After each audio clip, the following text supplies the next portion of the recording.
This is a live Channels television event. If there are a few gaps that you can see, it's a gap of the head, not of the heart. All of you are very distinguished personalities, and we thank you for being here. Thank you so very much indeed. Did you hear Chief Folake Solanke SAN mention the name of the Director General of the World Trade Organization? Dr. Okonjo-Iweala has been blazing trails since she was very young. And now we have a thing on the internet which has to do with her gele. As a geleist myself, I recognize one gele to another. And I realize that her gele has gone world class. And there are competitions for Dr. Okonjo-Iweala's gele. Another round of applause for this woman who holds it down. As Chimamanda Ngozi Adichie says, Your Excellency, the fact that I'm a writer doesn't mean that I should be untidy. I'm a lady, and we ladies will do only what ladies do, including gele. There you go. It's time for me to invite you to come and do the honors of introducing the man who has asked, along with his team, for everybody to be gathered here, to include, of course, Mr. President. We thank you, sir. Thank you so much, Mrs. Junior Abu. So we are here because the President of the Nigerian Bar Association has deemed it fit that for as long as he is President and for as long as this administration lasts, our focus must be on Nigeria. Because if we get Nigeria right, then we are also going to get our legal profession right. Now, for the past 2 years, I have worked with him as the NBA Publicity Secretary. And while I'm going to be welcoming him on stage, I can assure you that in whatever he says, he's going to say one thing. So please listen very well. He's going to quote Sakwara Williams, the first Nigerian lawyer, who said that a lawyer lives for the direction of his people and the advancement of the cause of his country. Please make welcome the President of the Nigerian Bar Association, Mr. Yakubu Chonoko Mekiao, OON SAN, for his welcome address. Mr. President, sir.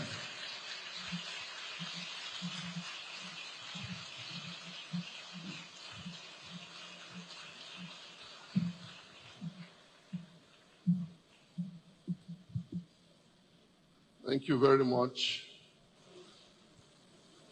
Mr. Publicity Secretary. Someone said to me that after you leave office, we will do the final burial rites for Christopher Alexander Sapara Williams. And I agree. May I, with respect, rest on the existing protocol as already established.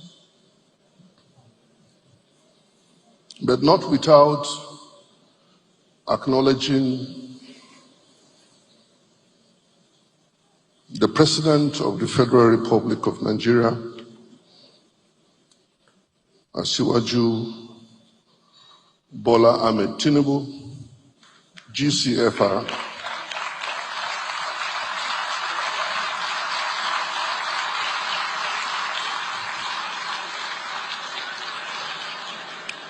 who is represented here by no less a personality than the Vice President of the Federal Republic of Nigeria, Alhaji Kashim Shettima, GCON.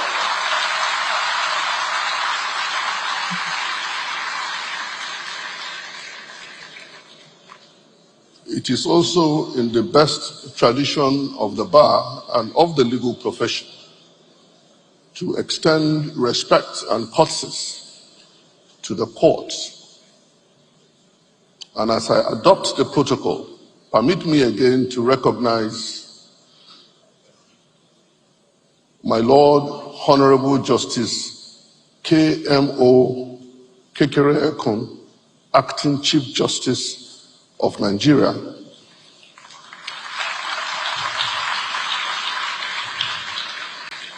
ably represented by my Lord Honorable Justice Aviru, Justice of the Supreme Court.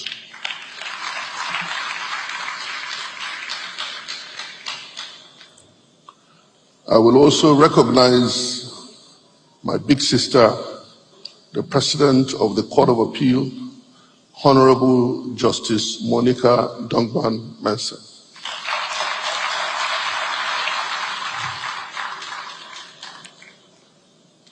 I have a recognition for my big brother, the Honorable the Attorney General of the Federation, Prince Lateef Olasunkami Fagbemi, Senior Advocate of Nigeria. I said it before and I don't mind repeating it. We are grateful to the President and Commander-in-Chief of the Federal Republic of Nigeria for doing us the honor and for also recognizing us, especially in the appointment of one who has a heart for justice, one who has spent his entire life doing the business of justice in the person of the Honorable Attorney General of the Federation.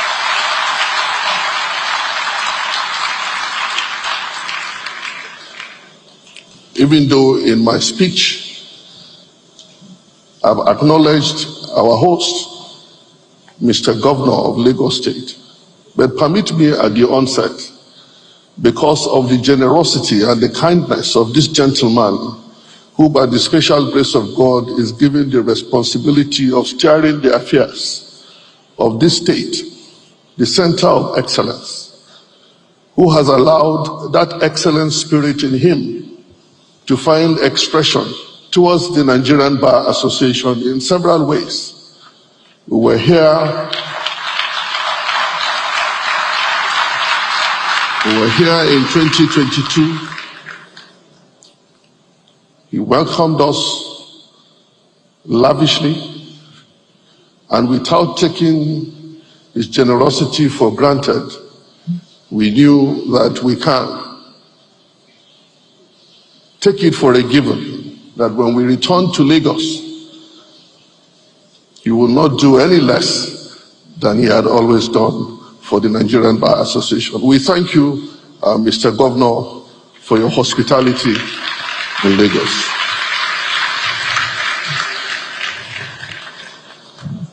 I was with His Royal Highness, the Kabiyesi, the Oni of Ife, earlier today.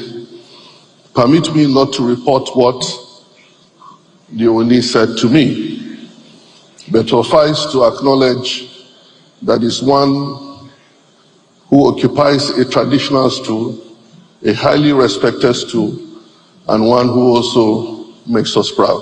Thank you very much for coming. Last year, the theme of the conference was Getting It Right, charting the course for Nigeria's nation building. It explored key aspects of nation building from the perspective of security, economy, and the administration of justice. The decision to broaden the conversation beyond a typical law conference was made in recognition of the interconnectivity of the various factors influencing Nigeria's progress. The insights and outcomes gleaned from these engagements have served as tools for our continued dialogue with government and other relevant stakeholders in Nigeria's nation building, for ourselves as an association and on behalf of the people of our dear country.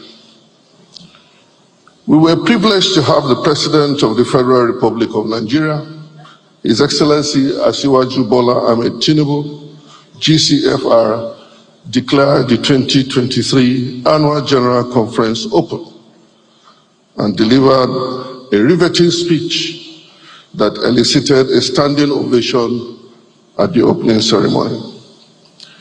His Excellency, the President, made a call on members of the legal profession and other Nigerians alike to commit, in the President's words, to a change of mind, a change of attitude, and a change of approach to governance in order to exploit our great potentials for the benefit of the people. This year, we aim to build on the progress achieved through last year's conversations and subsequent collaborations with government and other stakeholders within and outside Nigeria. In coming up with the theme of this year's conference, Pressing Forward, a national posture for rebuilding Nigeria, we were Annual General Conference of the Nigerian Bar Association is not a religious gathering. We as legal practitioners can learn from this, remind ourselves of the noble call upon us to provide guidance to the people in protecting their rights and advancing the cause of our nation, to remain focused, resolute, and fix our gaze on the lofty goals of this call, which only the legal profession is privileged to undertake. This unique dual responsibility of legal practitioners, either serving on the bench or at the bar, was succinctly encapsulated in the immortal words of Sir Christopher Alexander Sapara Williams, the first Nigerian to be called to the English bar, who said, "The legal practitioner lives for the direction of his people and for the advancement of the cause of his country." This privilege, no doubt, comes with corresponding responsibilities, which bring to mind another equally immortal words by the legendary jurist, Sir Adetokunbo Ademola, Chief Justice of Nigeria, actually the first indigenous Chief Justice of Nigeria, who noted that the respect in which the bar in any country is held is the best indicator of the freedom in that country. And I repeat, the respect in which the bar in any country is held is the best indicator of the freedom in that country. And we can only get to be respected when we, as members of the legal profession, discharge our dual functions mentioned above, not only creditably, but also as of necessity, honestly, professionally, and ethically, always motivated primarily by the need to serve justice to the people. It was Sheikh Usman Dan Fodio, the 18th century Islamic scholar, who was reported to have said that a people can exist without religion, but they cannot exist without justice. That is profound. That is profound. Which means that the existence of this country, or our existence as a people, is intricately connected with our responsibilities as members of the legal profession. This is because no other professionals, not the doctors, not the engineers, are privileged to be schooled in the subject of justice. Only you and I, walking on the street and seeing people either discuss or conduct themselves in a certain manner, can recognize that there is injustice going on there and immediately begin to think of what remedy could be available should such a matter be presented to you, either as a member of the bar or one serving on the bench. It is only to us that the Latin maxim, ubi jus ibi remedium, makes meaning. Where there is an injury, there must be a remedy. That is a privilege that you and I uniquely enjoy, and it comes with responsibility. To realize this objective, we must all have a change of mind, a change of attitude, and a change of approach to governance. It is in this regard that we found the traits of the bird, the eagle, as ideal prescription, which, if imbibed with renewed hope, will shape our posture towards the recovery, the reformation, and the repositioning that we dearly yearn for our dear nation. This explains the design of the conference theme, which displays an eagle carrying aloft on its wings the insignia of the Nigerian Bar Association. The symbolism is a clear reminder of our role in the society and our duty to the people of Nigeria, and that we can only deliver on this all-important assignment if we assume the posture and traits of an eagle. What do I mean? The eagle has strong vision. It is tenacious and a high flyer. The eagle does not mingle with vultures. It is not found in the midst of mediocres. The eagle does not feed on dead meat. Dead meat, for me, is likened to corruption.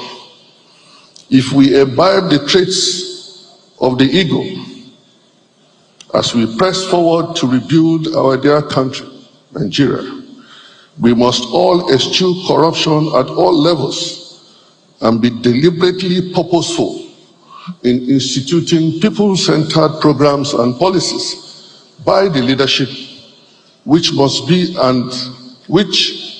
must as a corresponding duty be owned by the fellowship, by the followership.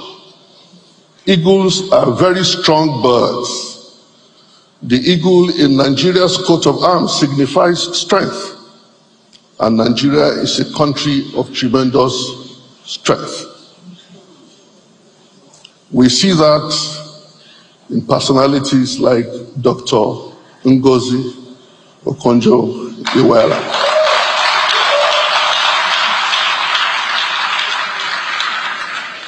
If you are looking for one Nigerian that has imbibed and has expressed the traits of an eagle, and you meet Dr. Ngozi Okonjo-Iweala, you will look no further.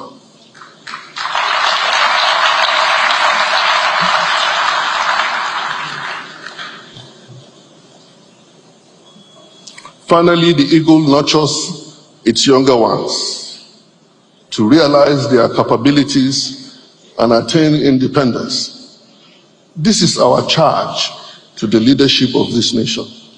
This prescription is equally for all Nigerians in various spheres of endeavors. The eagle is never distracted from its own pursuit. The eagle sets its eyes on its objective. And even when the crows, the birds that will perch on the back of the eagle, does that to distract the eagle. All that the eagle would do is to soar higher. By the time it gets to a certain altitude, the crows that cannot survive at certain altitude will get choked, they will fall off, die, and the eagle continues without any distraction.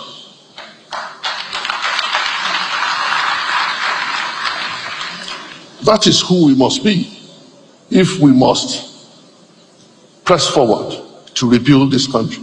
That is the posture that we must all have. Learned colleagues, our annual conference, as always, provides a veritable platform for knowledge exchange as we bring together thought leaders and policymakers in various spheres of endeavor, including business, academia, the corporate world, and civil society. Of great delight to me, and I'm sure to many of you, is the fact that our keynote speaker for this year's conference is none other than Dr. Ngozi Okonjo-Iweala, GCON, the Director General of the World Trade Organization and one of Nigeria's leading lights in the world stage. As a distinguished Nigerian and development economist by excellence, with a stellar career spanning several decades of national, international, and global impact, it is our honor and privilege to have Dr. Okonjo-Iweala deliver the keynote address at this opening ceremony. The decision to invite Dr. Okonjo-Iweala as keynote speaker came after careful consideration. As the first woman and first African to lead the WTO, a former managing director of World Bank, the first woman to serve as Nigeria's finance minister and foreign affairs minister, amongst others, she is no doubt a role model and an inspiration to all of us, and particularly to women in Nigeria and beyond. Of the about 145,000 lawyers on the roll of the Supreme Court of Nigeria, nearly 70% are females.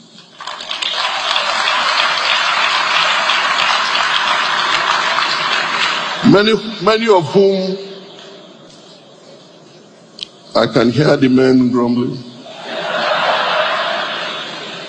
They have overtaken.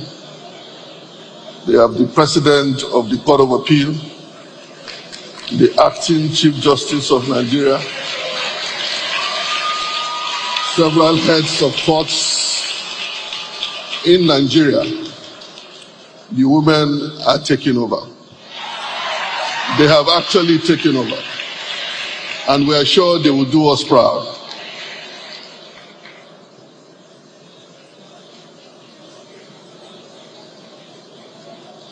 Many of our female colleagues overcame great challenges to become lawyers. I can therefore say without fear of any contradiction that Dr. Okonjo-Iweala's personality resonates with majority of the members of the Nigerian Bar Association. Beyond shattering glass ceilings to get into those positions, Dr. Okonjo-Iweala challenged the status quo and made significant positive changes, which left no one in doubt that she was eminently qualified to take on those responsibilities. This administration has been deliberate about projecting the place of women in our profession and preparing them for leadership positions. For the first time in the 64-year history of the Nigerian Bar Association, the conference planning committee is being headed by a team made up exclusively of our female colleagues, with Oyinkan Sola Badejo Okunsanya as the chairperson of the annual General Conference Planning Committee. We have Amina Suleiman Kaoje as the alternate chair, Laura Alakija as secretary, and Chika Okoli as the alternate secretary. The excellence you now see and you will yet encounter in the course of this conference is largely a function of the AGCPC led by these women, and I extend my profound gratitude to the committee on behalf of the bar. In the next 2 days, we will have one plenary session and 31 breakout sessions comprising different topics curated around the themes of security, economy, and administration of justice and professional development. This has been the areas of focus over the 2-year period of our administration.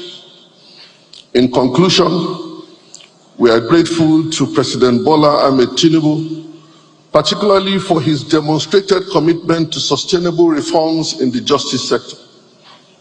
His Excellency undoubtedly realizes that reforms in the justice sector is a sine qua non to achieving the vision of his administration for socio-economic and political development with the attendant prosperity for the good of the people of Nigeria.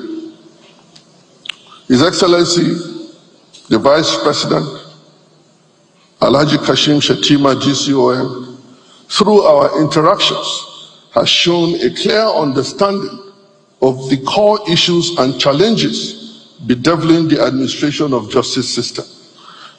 Our every interaction with His Excellency always yields forward-looking proposals, some of which we have appropriated for the purpose of our advocacy on the reform of key justice institutions. This is the first time that His Excellency will hear that we have adopted our conversations with him and they formed part of our advocacy notes. I have at every public occasion and forum mentioned that the choice of Prince Lateef Fagbemi, Senior Advocate of Nigeria, as the Attorney General of the Federation and Minister of Justice is a choice well made. The evidence lies in the rapid progress that have been made both in the area of administration of justice reform, public interest issues, and the professional development of legal practitioners. I want to specially acknowledge the presence of His Excellency, Mr. John Dramani Mahama, the former President of the Republic of Ghana, for coming all the way to grace this event and to share from his wealth of knowledge and experience.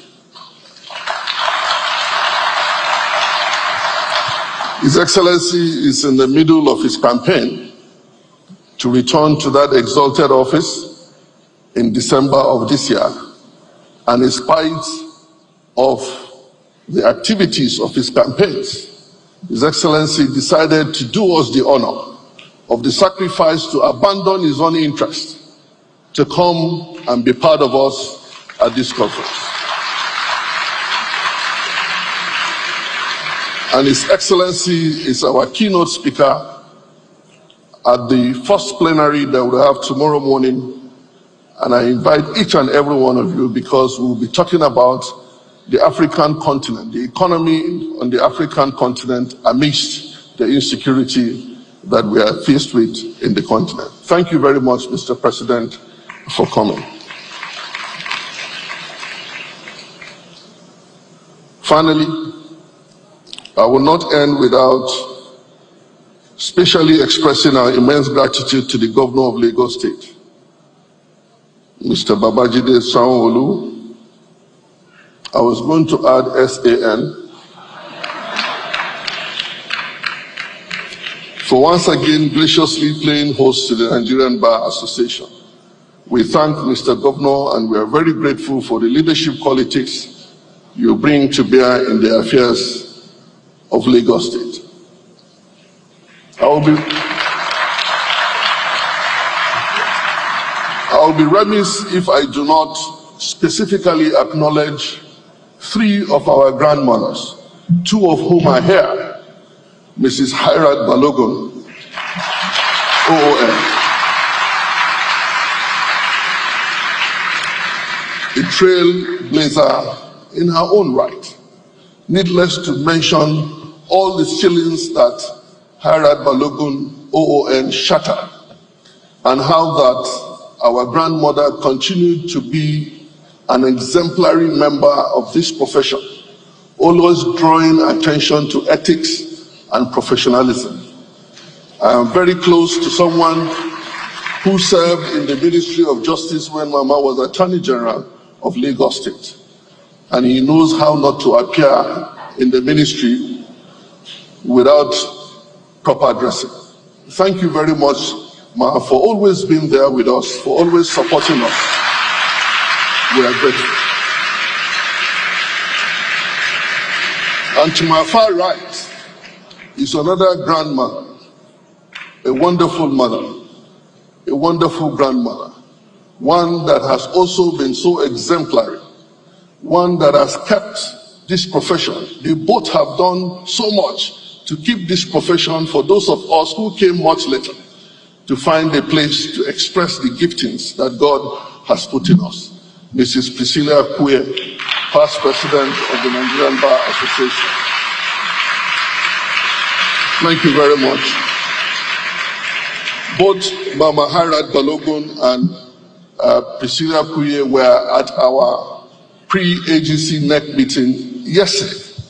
They came, they prayed for us, they blessed us, and I know from that moment the Nigerian Bar Association will not be the same. We will continue to experience better growth. This shall be a conference like never before. I want to urge all participants to take full advantage of the knowledge of the array of our distinguished speakers from across the globe. I therefore call on all of us to take a dip into this knowledge sharing exercise as we equip ourselves with the necessary tools to press forward towards rebuilding Nigeria. And lastly,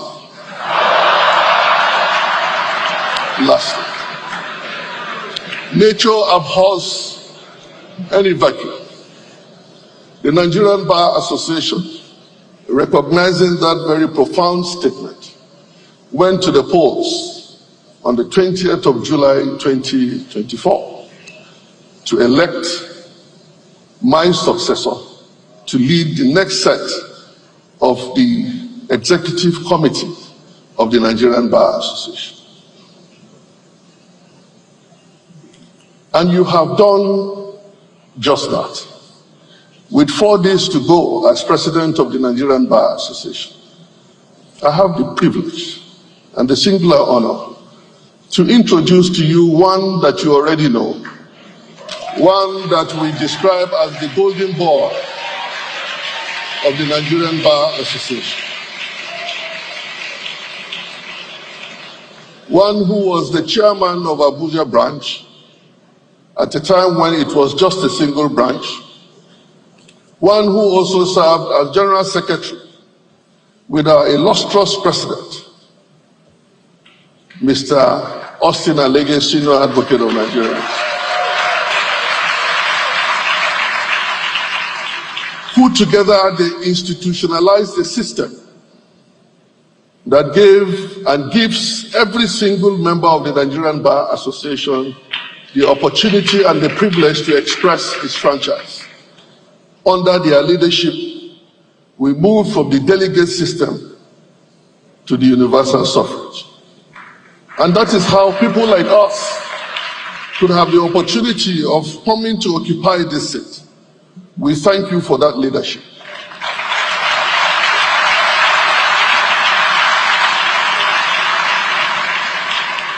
If a day after you are called to the bar, you have the right to appear before my Lord Honorable Justice Abiru at the Supreme Court, why should you not be eligible to participate in the election of your leaders of the bar? If at the age at which you are called to be a barrister and solicitor of the Supreme Court of Nigeria, well past 18, you can elect Mr. President and Mr. Vice President, how would you not be eligible to elect the President of the Nigerian Bar Association and other national officers? And so the golden boy, Mazi Afam Osigwe, Senior Advocate of Nigeria, life venture, shall take over the baton from me come 29th August 2024 by the special grace of God.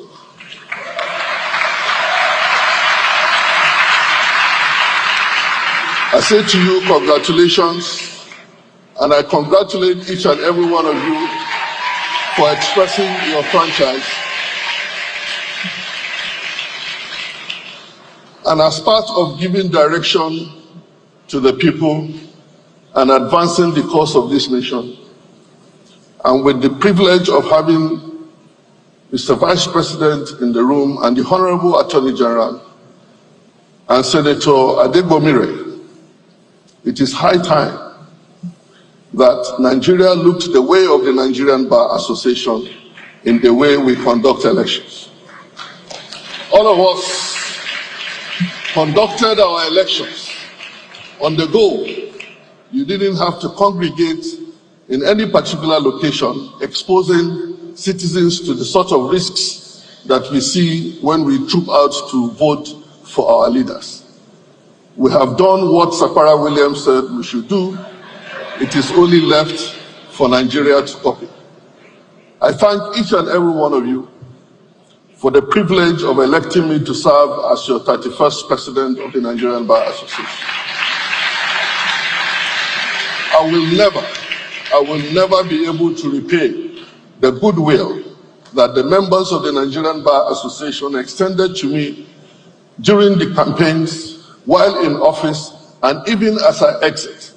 I remain committed to the Nigerian Bar Association, and together we will continue to succeed as we offer direction to the people and advance the cause of this nation. I thank you so very much, and God bless.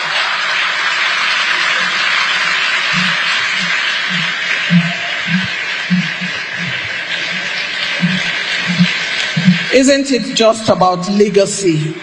It's legacy. And His Excellency, the Vice President, is on his feet. The President of the NBA, once more, has shown that this professional organization is working hard to have a narrative that is very Nigerian. Please be seated. Thank you very much. Thank you. NBA President Mikyo.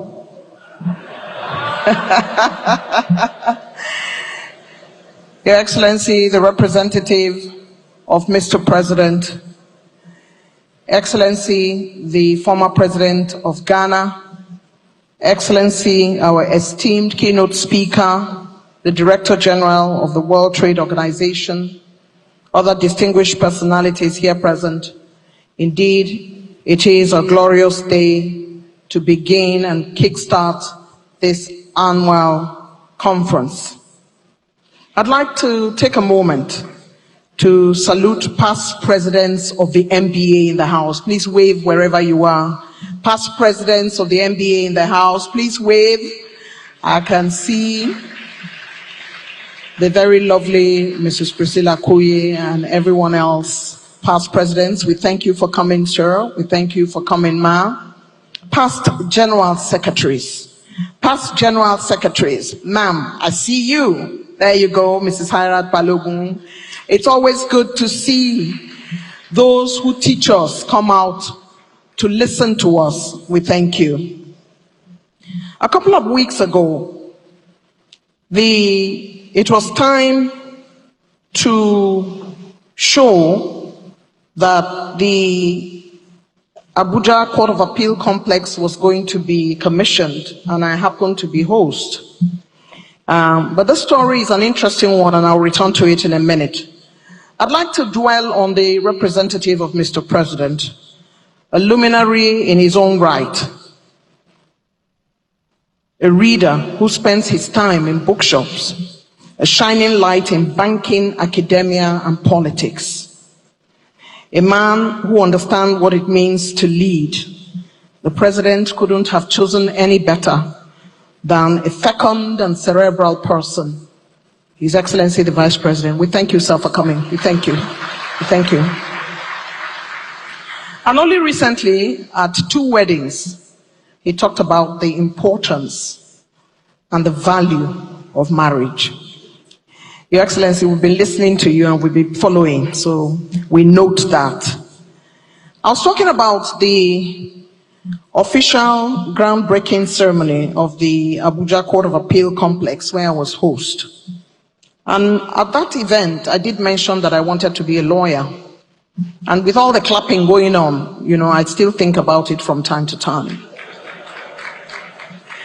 However, while I still stand on that protocol of thinking about it, there was a lady very much after my heart who had said to me, "You can do it. It is possible. Go and be a lawyer. We are here to support you."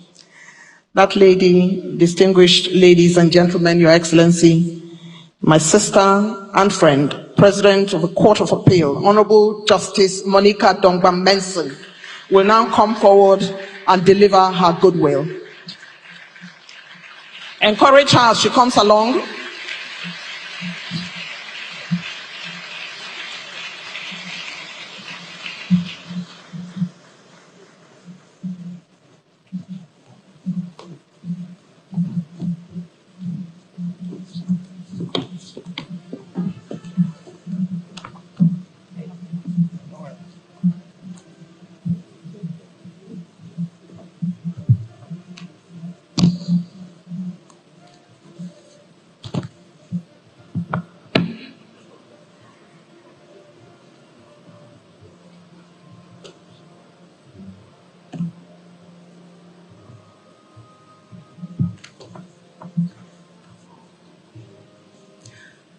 Thank you very much, my dear sister, Eugenia Agu. Mr. President, Your Excellency,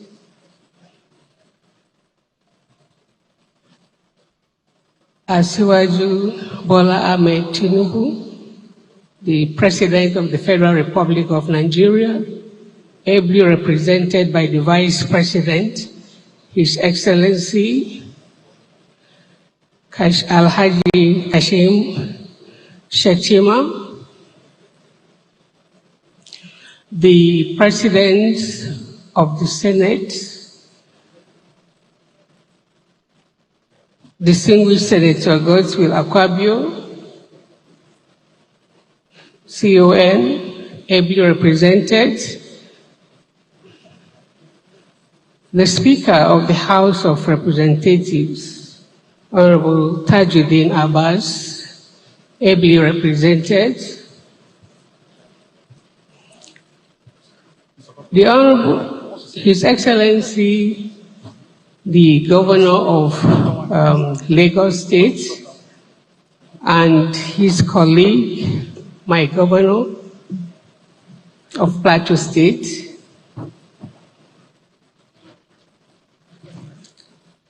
I would plead that I be allowed to stand on the established protocol. Thank you very much. I would, however, not fail to recognize the person who invited us here, and particularly our star, Dr. Okonjo Iweala. I'm honored and pleased to deliver these goodwill remarks at the 64th Annual General Conference of the Nigerian Bar Association. I thank the President of the Nigerian Bar Association, Yakubu Chunoku Michael OONSAN, and his great team for inviting me to this auspicious occasion. I also appreciate the Nigerian Bar Association President for standing firm for the judiciary and the rule of law. I feel gratified to be a member of this noble and hallowed profession. The theme of this conference, Pressing Forward, a national posture for rebuilding Nigeria. It's a call to all of us to put self-interest aside for the larger interests of our great nation, Nigeria. The choice of Dr. Ngozi Okonjo-Iweala as keynote speaker is highly commendable.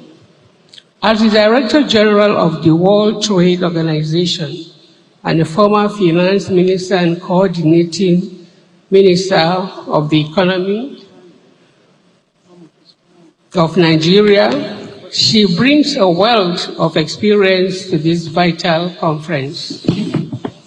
We must capitalize on this momentum and commit to collective and selfless collaboration to propel our nation forward and up the ladder of prosperity.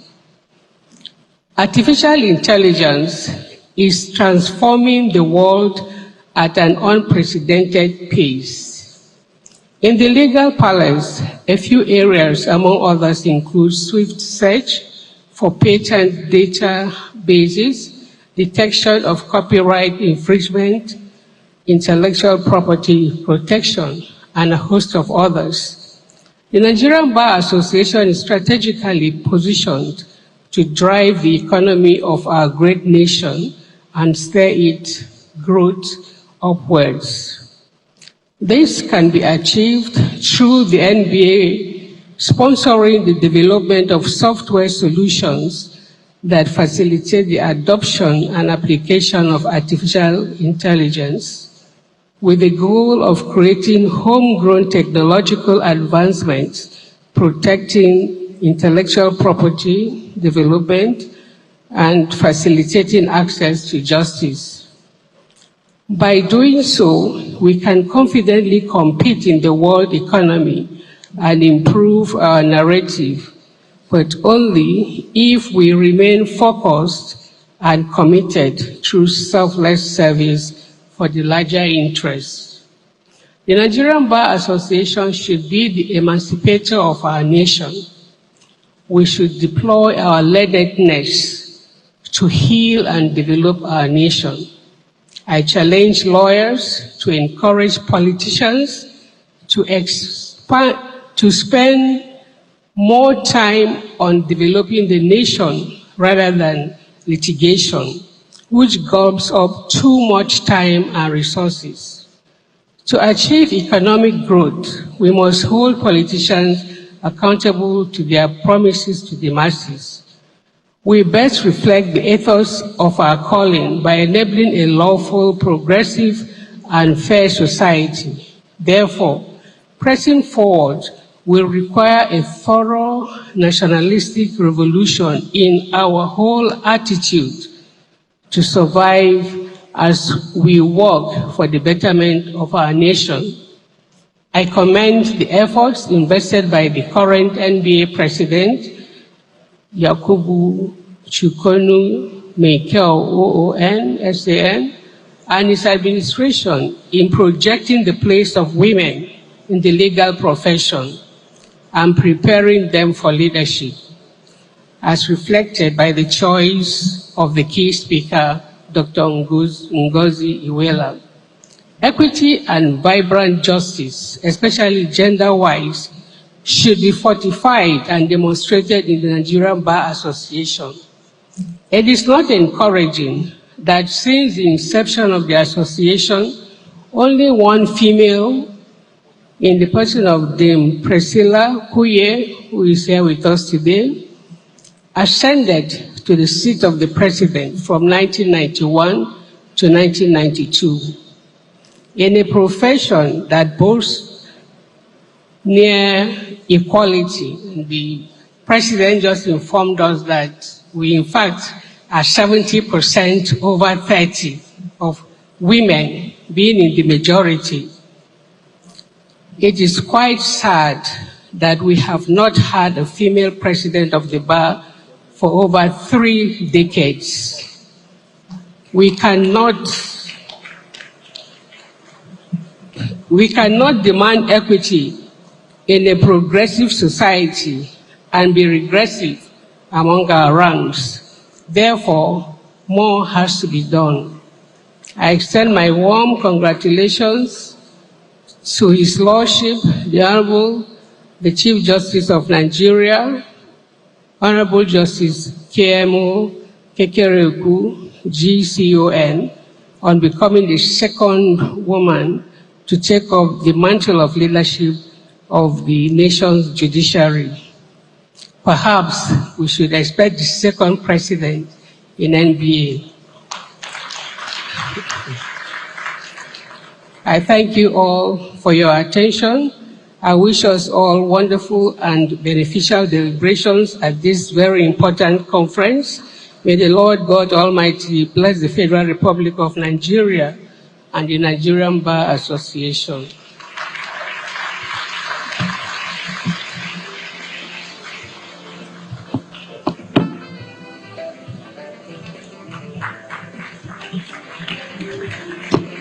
Please, another round of applause for the President of the Court of Appeal.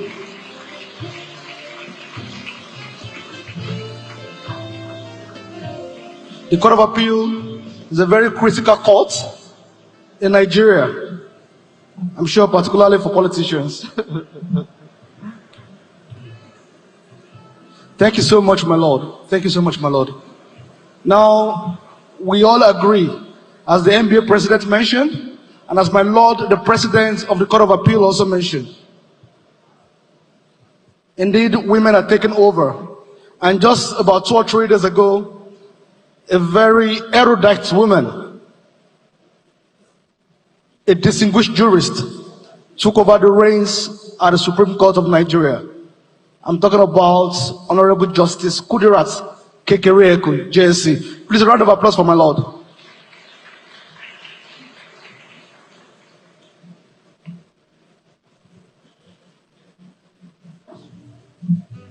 And representing my Lord today at this very auspicious occasion is Honorable Justice Abib Abiru, JSC. Please, my Lord, we humbly invite you for the goodwill message of the Honorable the Chief Justice of Nigeria. My Lord, Honorable Justice Abiru Adewale. Please, a round of applause for my Lord. A very handsome man. I know most times we see my lords in hoods and in gowns, but today we are seeing my Lord in suits, and he's a very handsome gentleman. My Lord, please.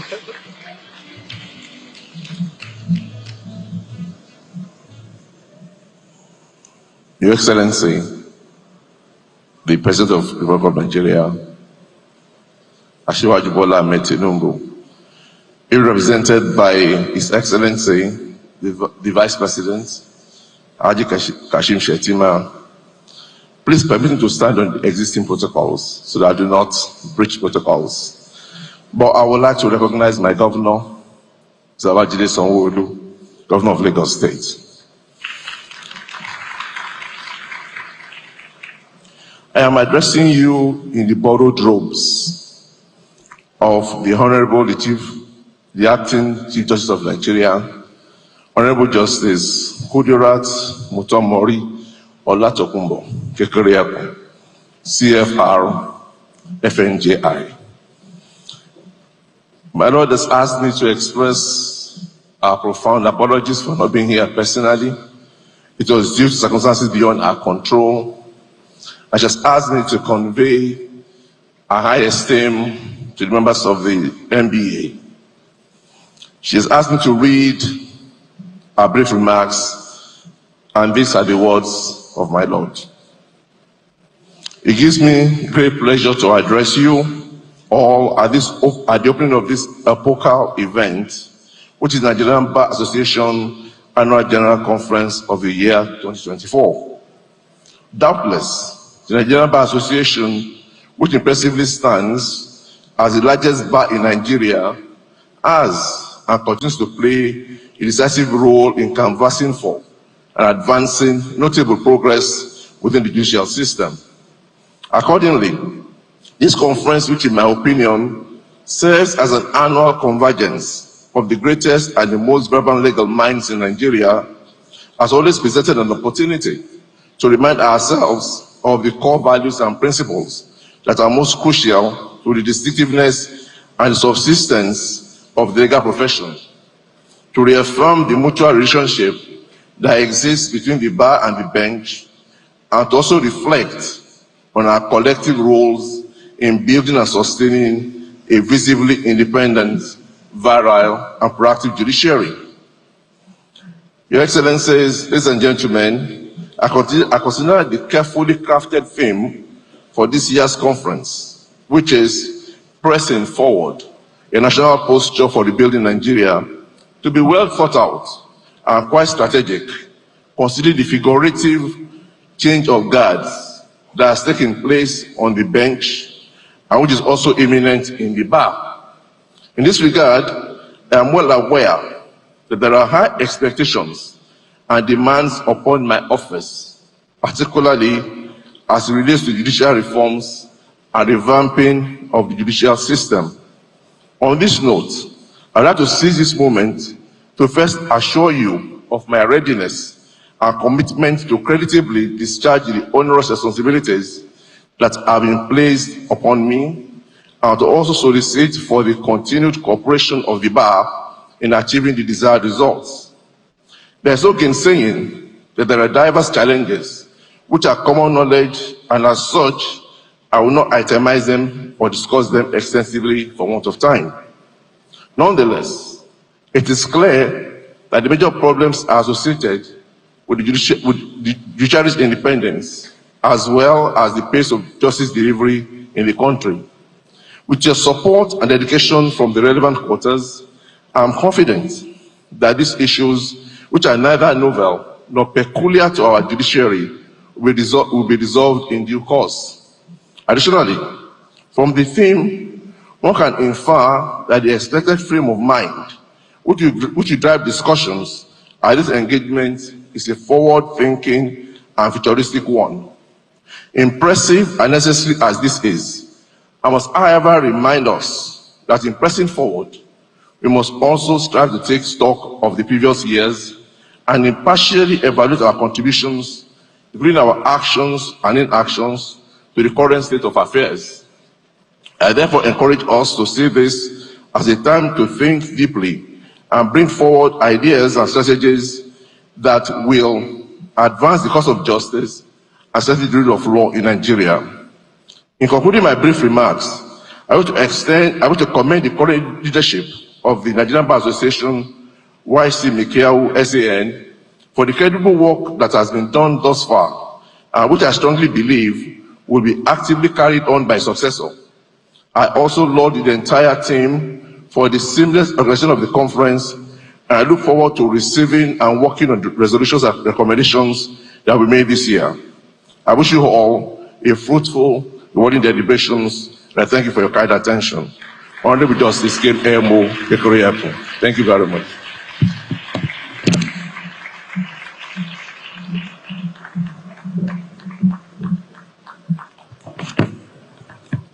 Please, another round of applause for my Lord. I'm privileged because my Lord is actually my namesake, so I'm in a good company. So the Nigerian Bar Association shares good relationship with the ICPC and the EFCC because of the decision of this Yakubu Chonokomekia-led administration to do a lot of work in terms of anti-money laundering campaign, even for lawyers. So we recognize the presence of the ICPC chairman and the EFCC chairman, both of whom incidentally are members of the Nigerian Bar Association. You are most welcome.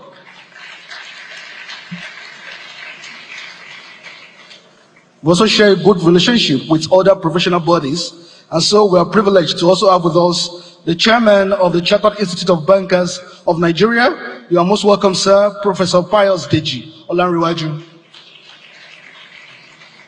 In that regard, we also welcome the president of the Nigerian Association of Chambers of Commerce, Industry, Mines and Agriculture, Dele Kelvin Oye, Esquire. You are most welcome.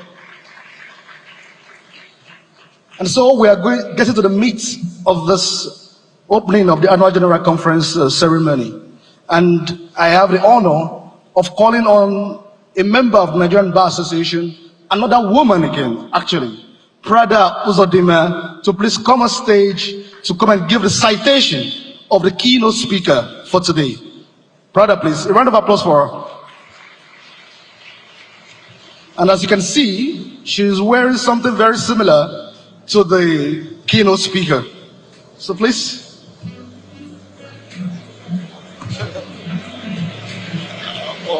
What is it?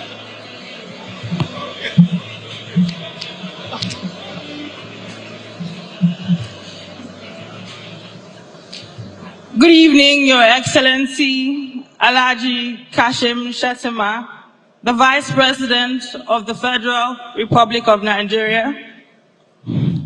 Respectfully, please permit me to stand on all already established protocol.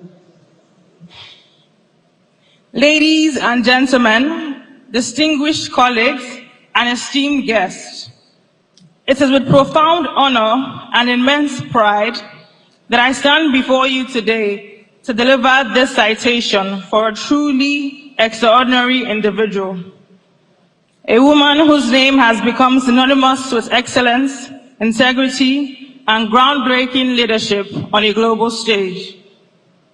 Dr. Ngozi Okonjo-Iweala is not merely a public servant. She is a visionary whose life's work has redefined the contours of economic governance, not just in Nigeria, but across the world. Dr. Okonjo-Iweala's journey is one of remarkable achievement, fueled by an unwavering commitment to public service and a deep-rooted passion for justice and equity.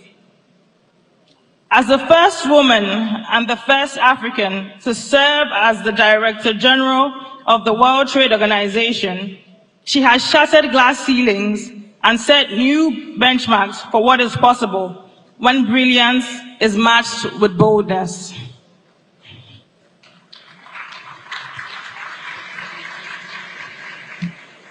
Her academic credentials are as formidable as they are inspiring. A graduate of Harvard University with an AB in economics, followed by her PhD in regional economics and development from the Massachusetts Institute of Technology. Dr. Okonjo-Iweala's scholarly excellence laid the foundation for her subsequent roles as a global leader. Her academic prowess, however, is only the beginning of her story. In her 2 tenures as Nigeria's Ministry of Finance, Dr. Okonjo-Iweala's impact was nothing short of transformative. Under her stewardship, Nigeria negotiated the cancellation of $30 billion of external debt, an achievement that stands as one of the most significant economic victories in our nation's history.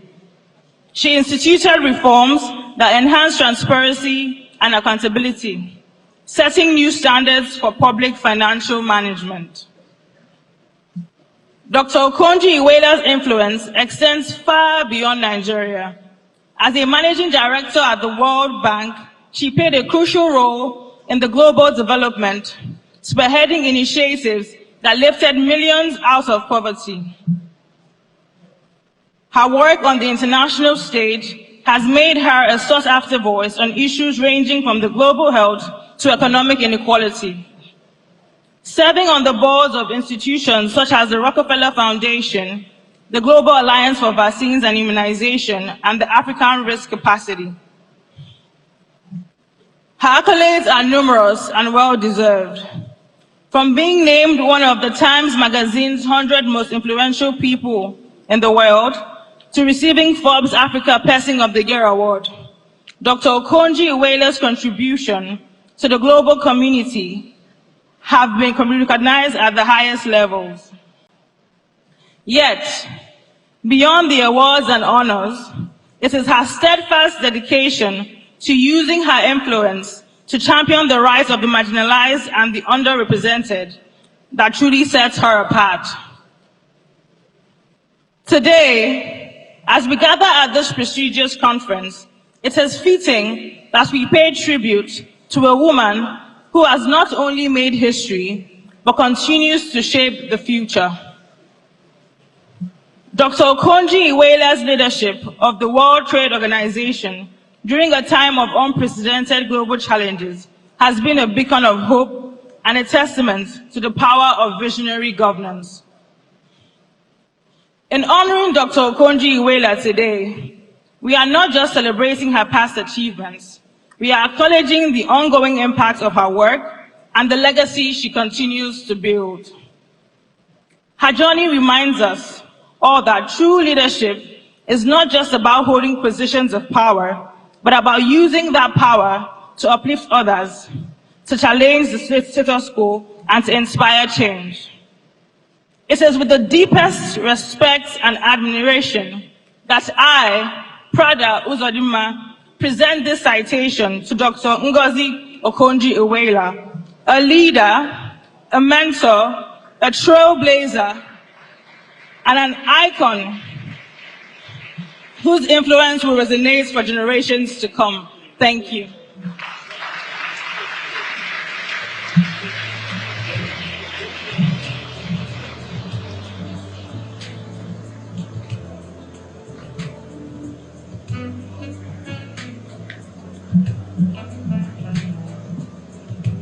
Brother, please.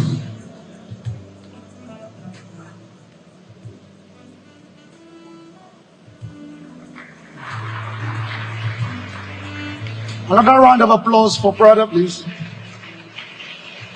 One thing she didn't say, which I know because I happen to practice out of Delta State, is that our keynote speaker today is a maestro because she is from the same town as J.J. Okocha, Ogwashuku.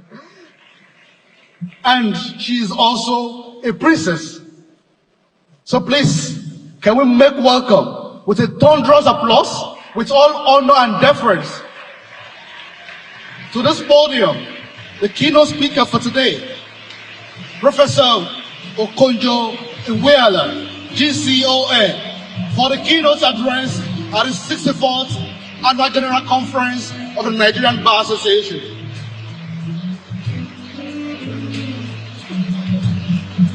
Thank you very much. Please be seated.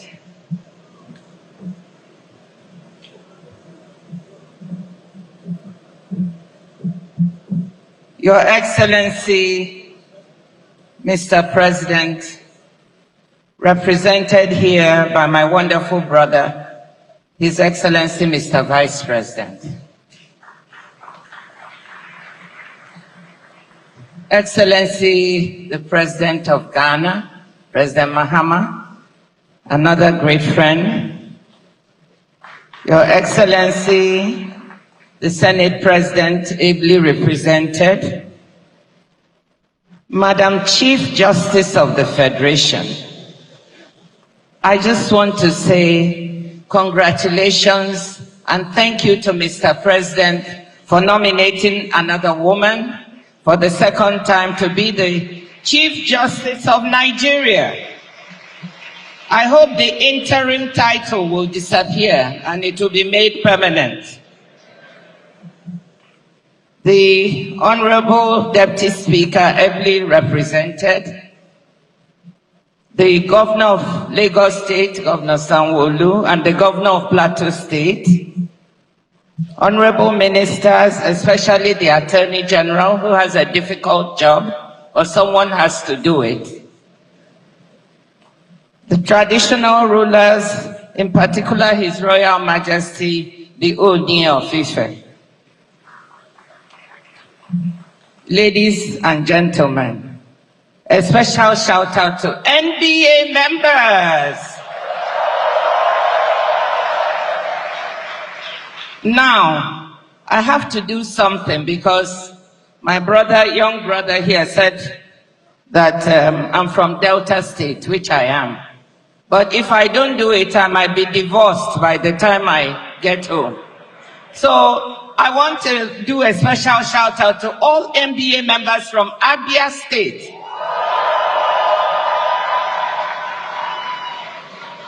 MBA members from Delta State. My third state is Lagos. MBA members from Lagos State. Thank you.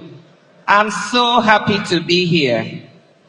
I'm immensely honored to be here today to stand in the footsteps of the luminaries who have preceded me at this podium, including the President of the Appeals Court. Well, welcome, Madam. And to address members of a profession that since the days of the much-mentioned Sir Christopher Alexander Sapara Williams has played such an important role in the life of our country. This conference is reputed to be the world's largest gathering of lawyers. And we have so many brilliant minds in this room. Let me appreciate the Nigerian Bar Association for its efforts to tackle some of the justice issues in this country. And congratulate the President, Yakubu Meke, who I understand it means handsome man. Yes, and he's tall and handsome. But the women who have organized this meeting are even more handsome. Mrs. Oyinka Sola and her team. Please give them a round of applause. I want to thank President Mekewu for his sterling leadership and the constructive approach the organization has taken during his tenure, and also to congratulate President-elect Mazi Afam Osigwe. Now, I've been told to speak for 25 to 30 minutes. So I just want to alert you. I think after 15 minutes, people's attentions begin to wander. But that's what I was told, so you have to listen to me for a bit. Now, every one of us here in this room knows that Nigeria today is not where it should be. That our country has not progressed as it should have. That is why, more than 60 years after independence, the NBA annual general conferences are still looking at things like rebuilding Nigeria, charting a course for nation building. I say this not in recrimination or even in futile regret, but rather as part of moving our country and advancing its interests. We are living in very difficult times, locally here in Nigeria, but also globally. We have seen protests in this country a few weeks ago, but we have also seen protests elsewhere on this continent and beyond. These difficulties should make us think deeply and reflect on what is needed to move this country forward. So we can have the right type of conversation, not about blame games or recrimination, but about what we actually need to do to tackle present and emerging problems to assure a bright future for our young people in this country. That is why my speech today is entitled A Social Contract for Nigeria's Future.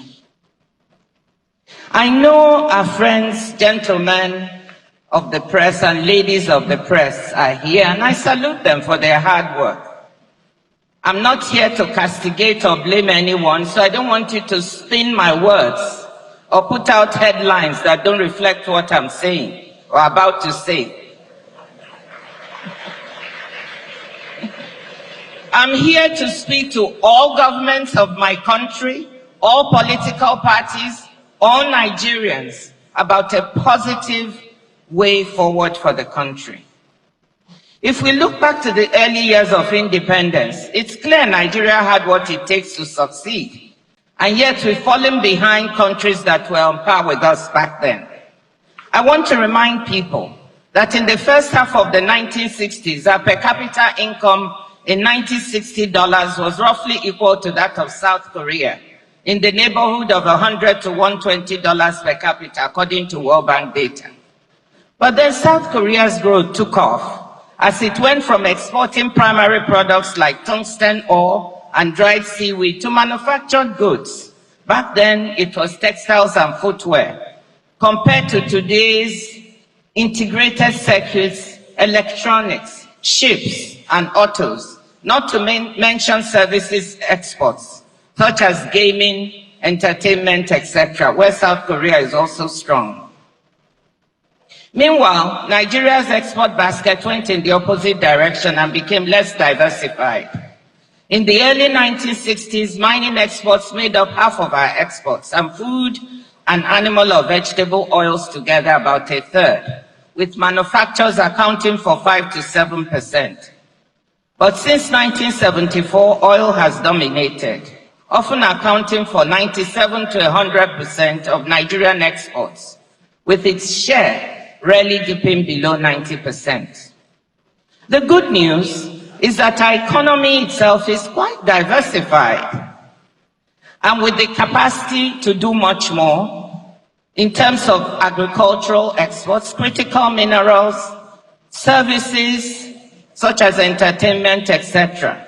And I want to commend ongoing efforts by this government to diversify the exports of our country.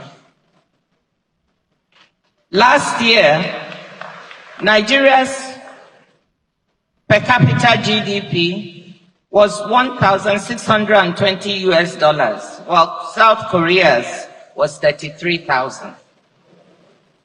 Korea's growth miracle was exceptional and world-beating, but even more modest performers have outpaced us. Thailand's per capita GDP was comparable to Nigeria's in the early 1970s and is now $7,200. Peru, a country I will come back to, was about even with Nigeria in the early 1980s, but now has a per capita GDP of nearly 7,800. Even India, which into the 1990s and 2000s had a per capita GDP well below Nigeria's, recently surpassed us on that mark and is now 2,484. India is now the third largest economy in the world, one of the fastest growing and modernizing economies. I cite all these numbers, not because GDP is a perfect measure, but because, as Daniel Susskind, a scholar on economic growth at King's College London, recently put it, and I quote, GDP is correlated with almost every measure of human flourishing. So whether we like it or not, it does tell us an important story, and it affords us a measure of comparison. Many of the big questions the MBA is grappling with at this conference have at their root Nigeria's failure to sustain rates of economic growth and development that consistently outpace the growth of our population.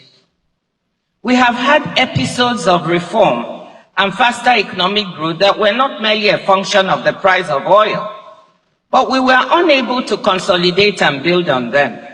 And millions, indeed scores of millions of our compatriots have paid the price in terms of diminished job prospects and human well-being.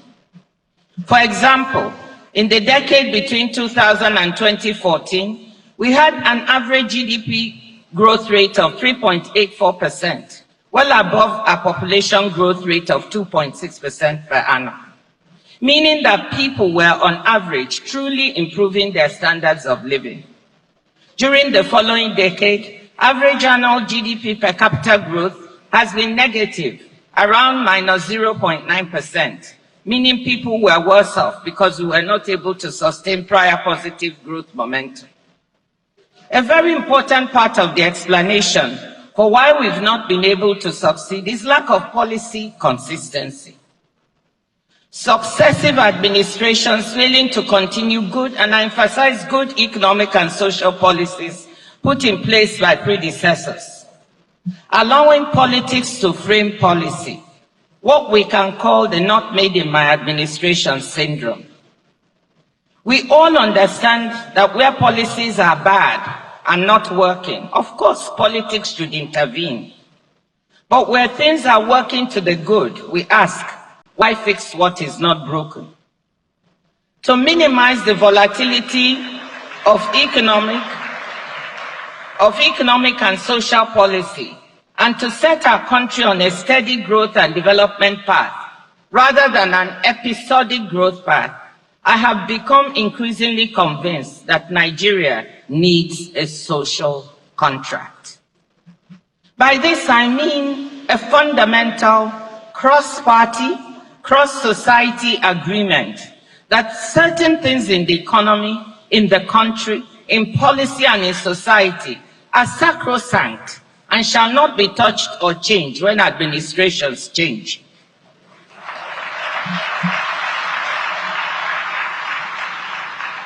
And the private sector and Nigeria's civil society, including influential actors like the NBA, have important roles to play in policing a social contract and holding the political class accountable.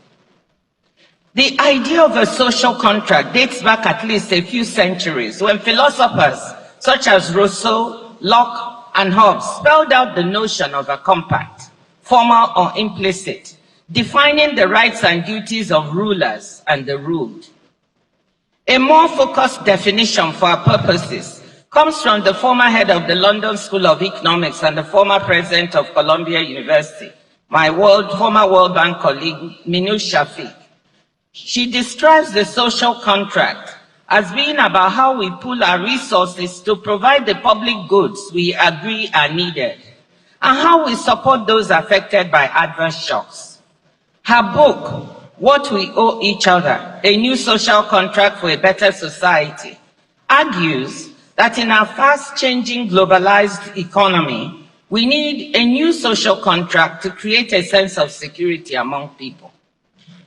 What I'm calling for here is even more basic.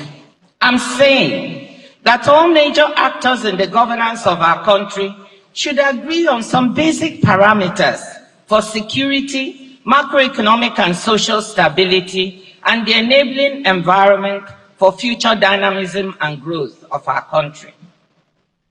Once agreed, these parameters and policies should be institutionalized or enshrined in law, or even be made part of our constitution, not to be tampered with, except perhaps through a national referendum involving the entire country and society. My convictions on Nigeria's need for a social contract were reinforced recently when I was in Peru on an official visit. Looking at the country as a Nigerian, I was struck by the mismatch between its politics and its economic performance. Politics in Peru has been and is extremely messy and toxic.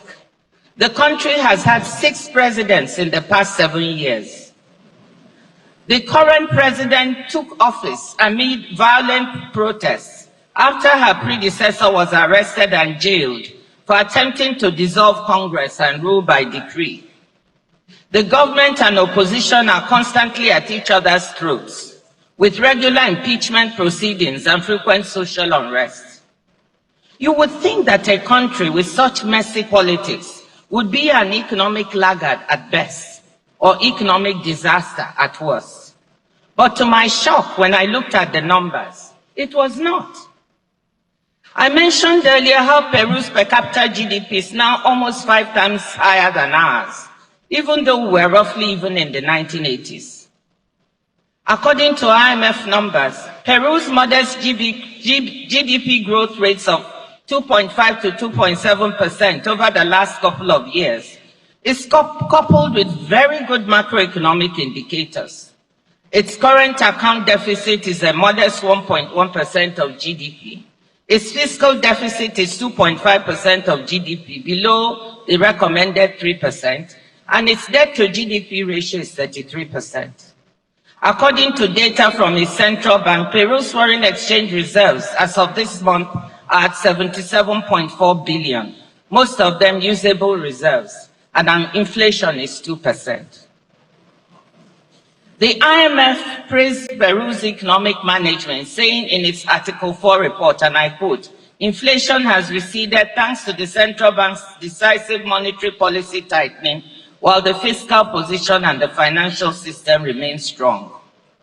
With respect to macroeconomic fragility, Peru has ample buffers to cope with adverse shocks, including relatively low public debt abundant international reserves, and access to international capital markets on favorable terms, unquote.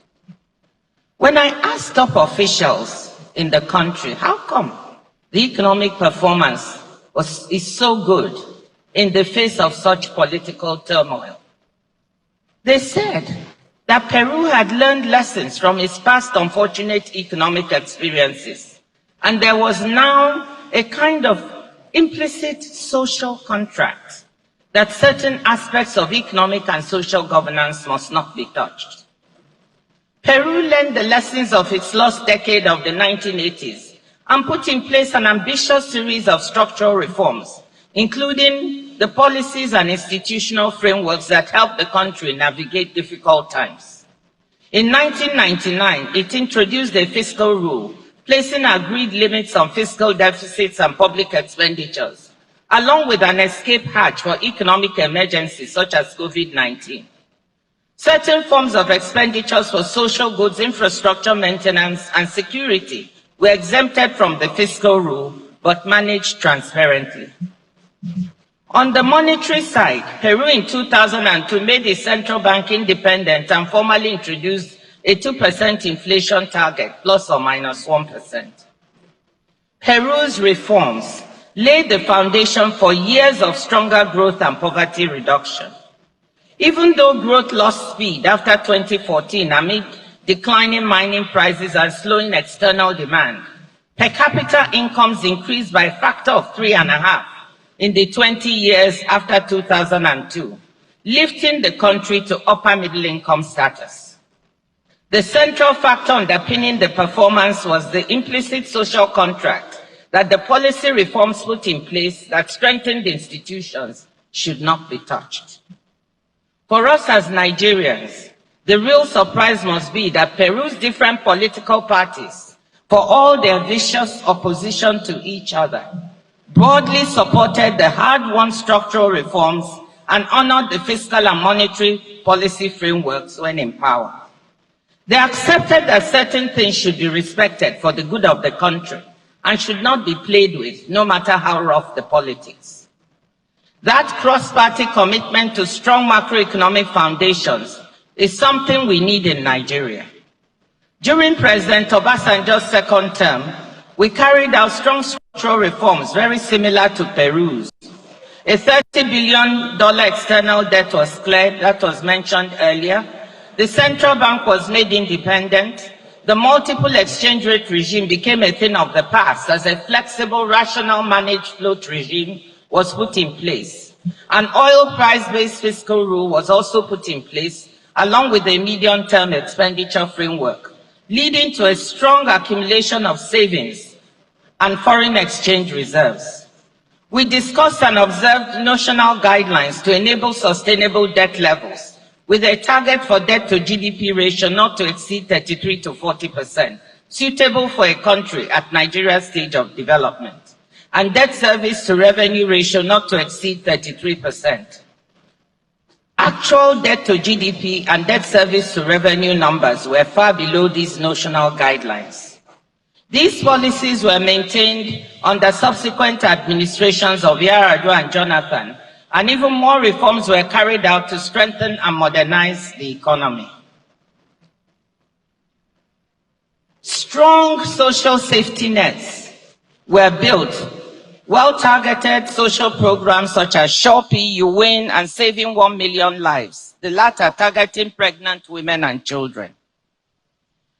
Am I saying that these administrations were perfect? Of course not. They had their problems, imperfections, and challenges. And as a finance minister, I was part of struggling with those challenges. But there was a consistency of policy that led to the economic numbers I quoted earlier in this speech. What I'm saying is this: maintaining good economic and social policies, that is, maintaining policy consistency, and adding more reforms on top of that, will lead us along the path of good progress that we all desire.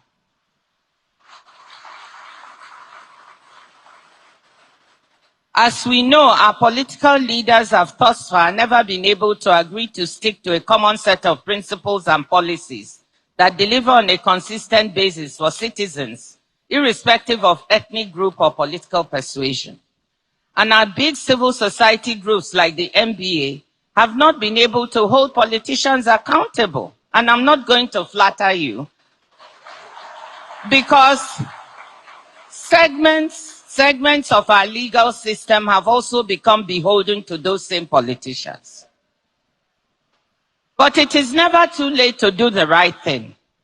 Instead of fighting over who gets what share of an ever smaller cake, it's about time this country had a meeting of all parties to agree a social contract that can help us focus on baking a larger cake.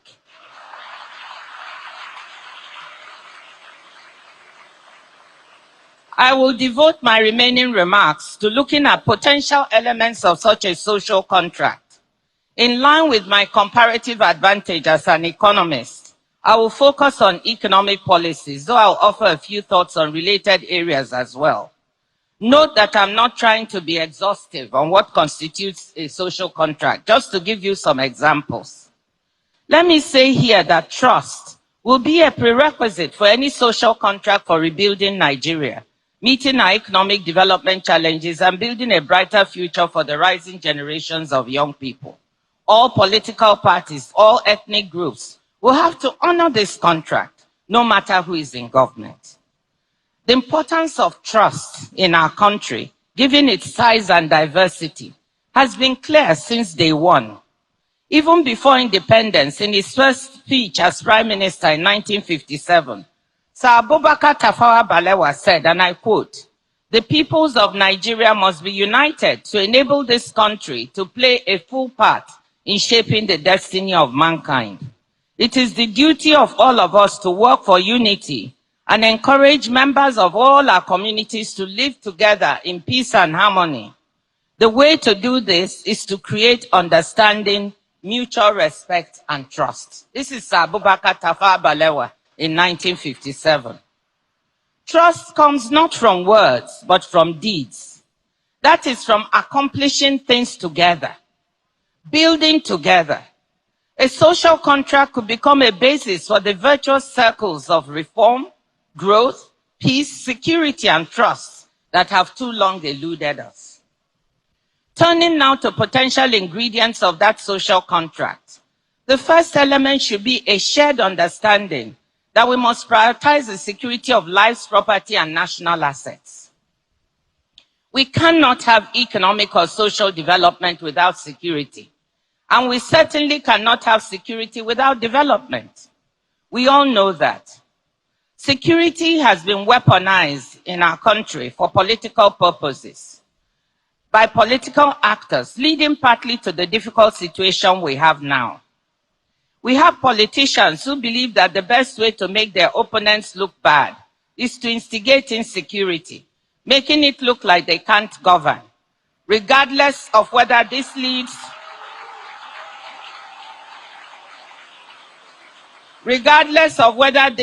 to loss of life and property of innocent Nigerians. This has to stop.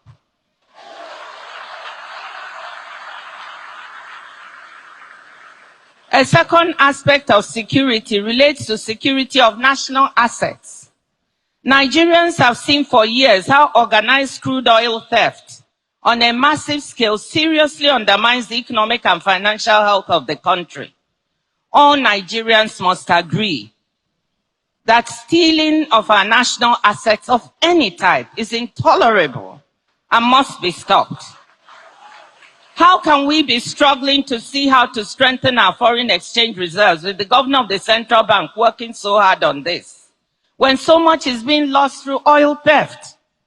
There is so much technology available now to track such theft, and there must be no more excuses for inaction.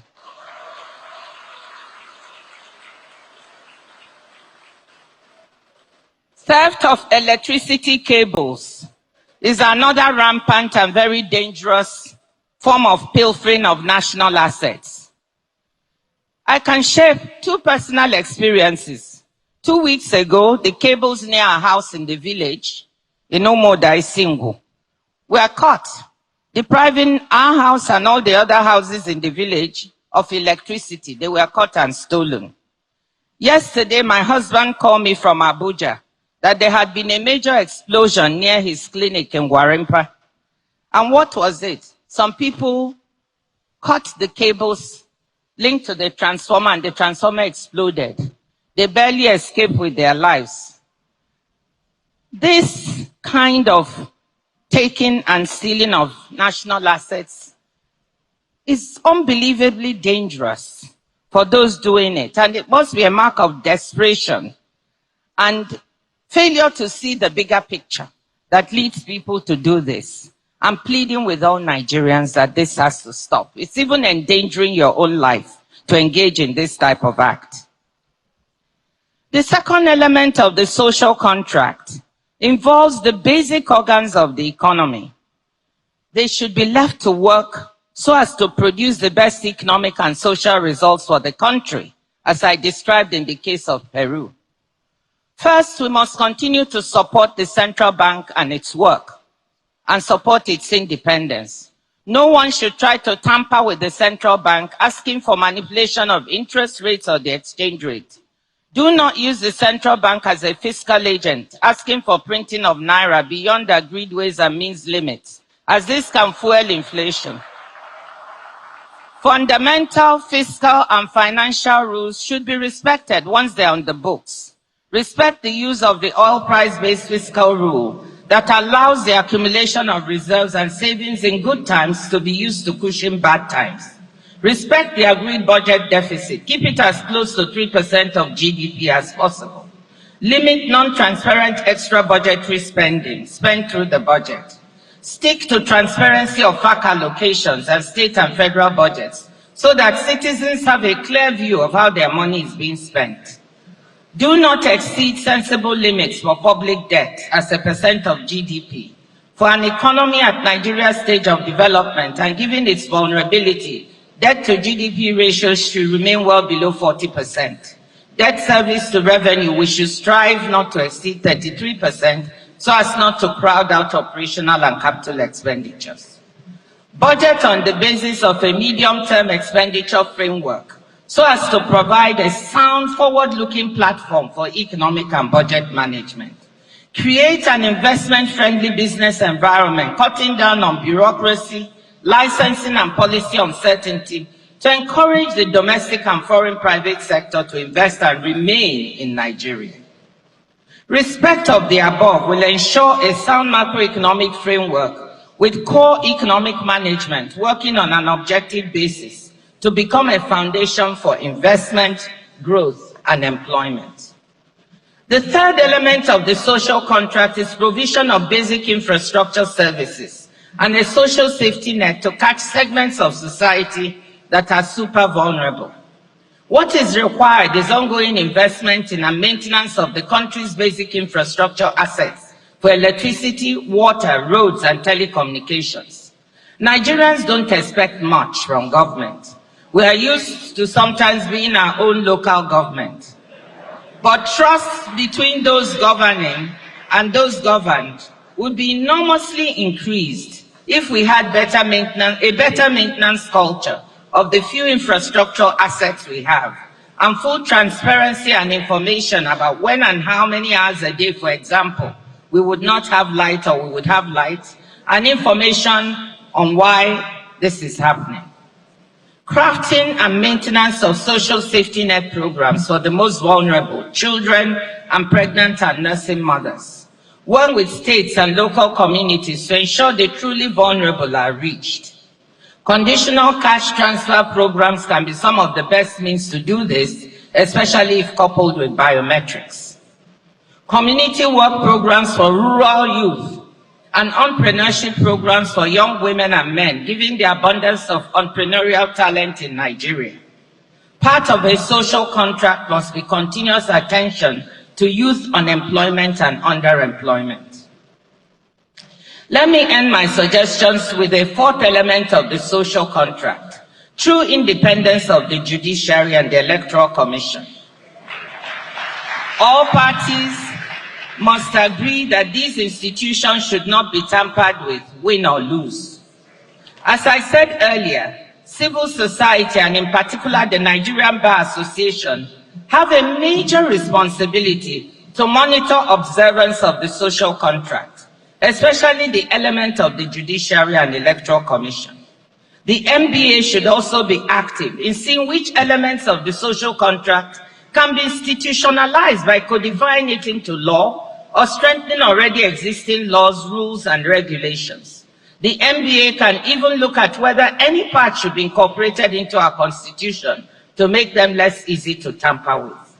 The legal profession, led by the NBA, should be at the forefront of guaranteeing the social contract.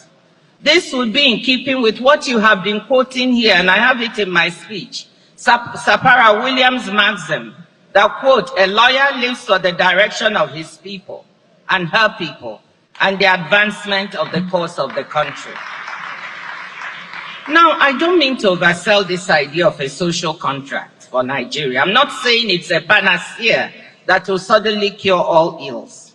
But I'm convinced it will enable us to build a strong and stable foundation for Nigeria upon which it can thrive.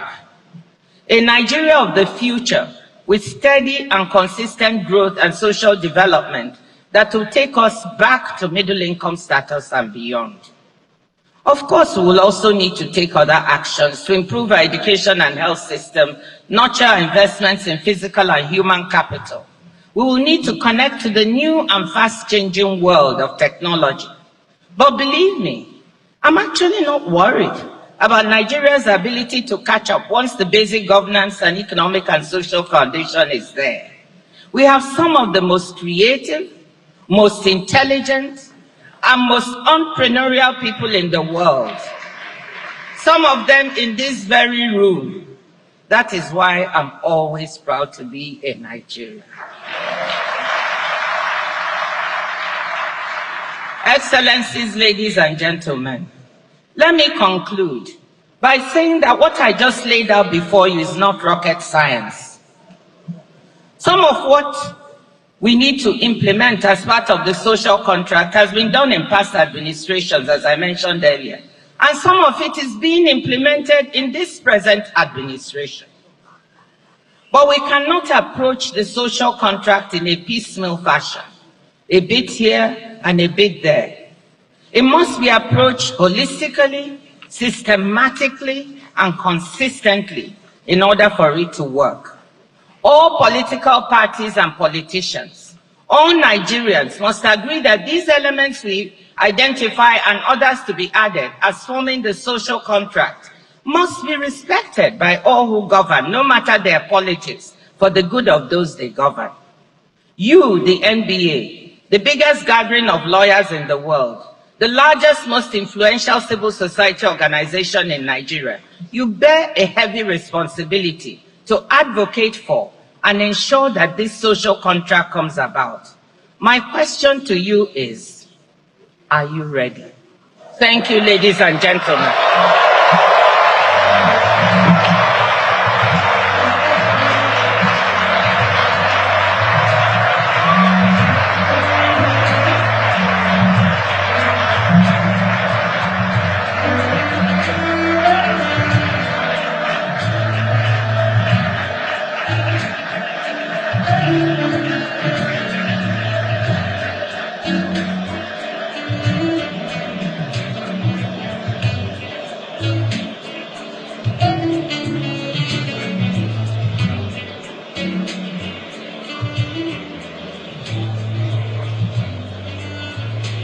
Indeed,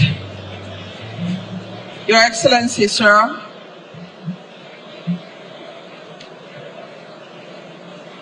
representative of the President of the Federal Republic of Nigeria, Your Excellency, the Vice President, Your Excellency, former President of Ghana, what an incredible piece of work by the Director General of the WTO, who has embodied the theme, pressing forward a posture for nation building, which is the theme for the 2024 NBA conference.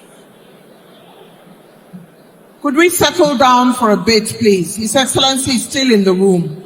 Please settle down. Could we settle down, please? Thank you very much. Her Excellency, Dr. Ngozi Okonjo-Iweala, who has traversed many countries and many positions, a global finance expert, a former Minister of Finance and Coordinating Minister of the Economy for Nigeria, Special Envoy to mobilize international economic support for the continental fight against COVID, first African, first woman to head the WTO. She has, as always, delivered on all fours in her keynote, trenchant, advisory, forward-looking, and inspiring. Let's give her another round of applause.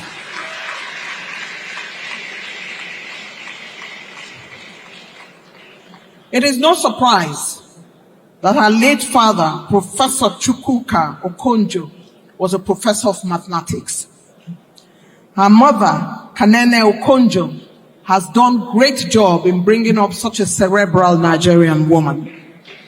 Indeed, she has continued to blaze the trail and make us all very, very proud. And in the words of former Minister of Information, Professor Jerry Gana, if you want to Director General well. Another hand for Dr. Ngozi Okonjo-Iweala.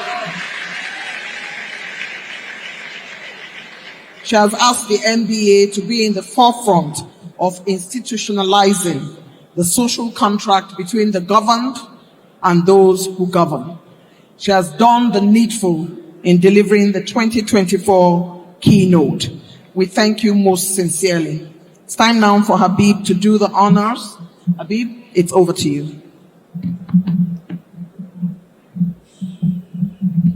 Thank you so much, Mrs. Eugenia Abu. To do all the honor of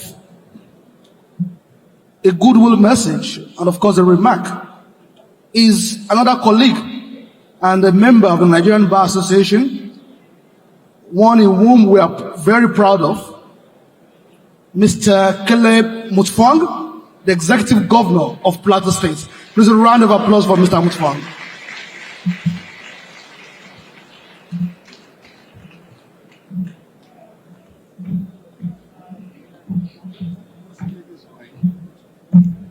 Thank you.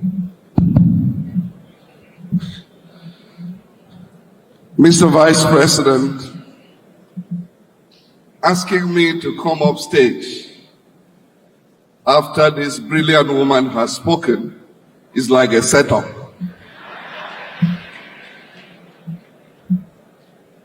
What else can I say? But permit me to adopt all the recognitions as mine in order to save time. But I pay my respects to the President of the nation, ably represented by his competent and loyal vice. Let me thank you, Mr. President of the NBA and the organizing team, for this honor you have done to me and to Plateau State to invite us to this opening ceremony. We do not take it for granted. Thank you for agreeing to allow us to host the next meeting of the NBA in February this year. I suppose as a prelude that very soon, sooner than later, we'll be hosting the annual General Conference of the NBA.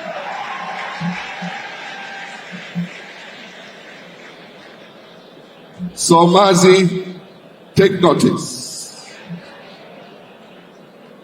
And I can assure you that when we do have the opportunity to host the NBA Annual General Conference in Jos, you will have a conference like never before.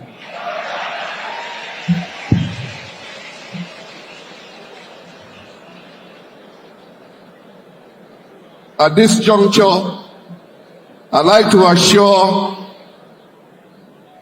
the Chief Law Officer of the Federation, leading the legal profession, that some of us are your missionaries in the treacherous field of governance.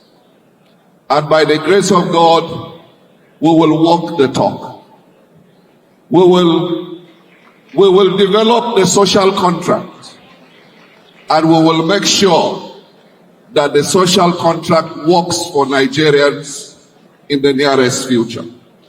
Thank you for this honor, and may we have a successful conference. God bless you all.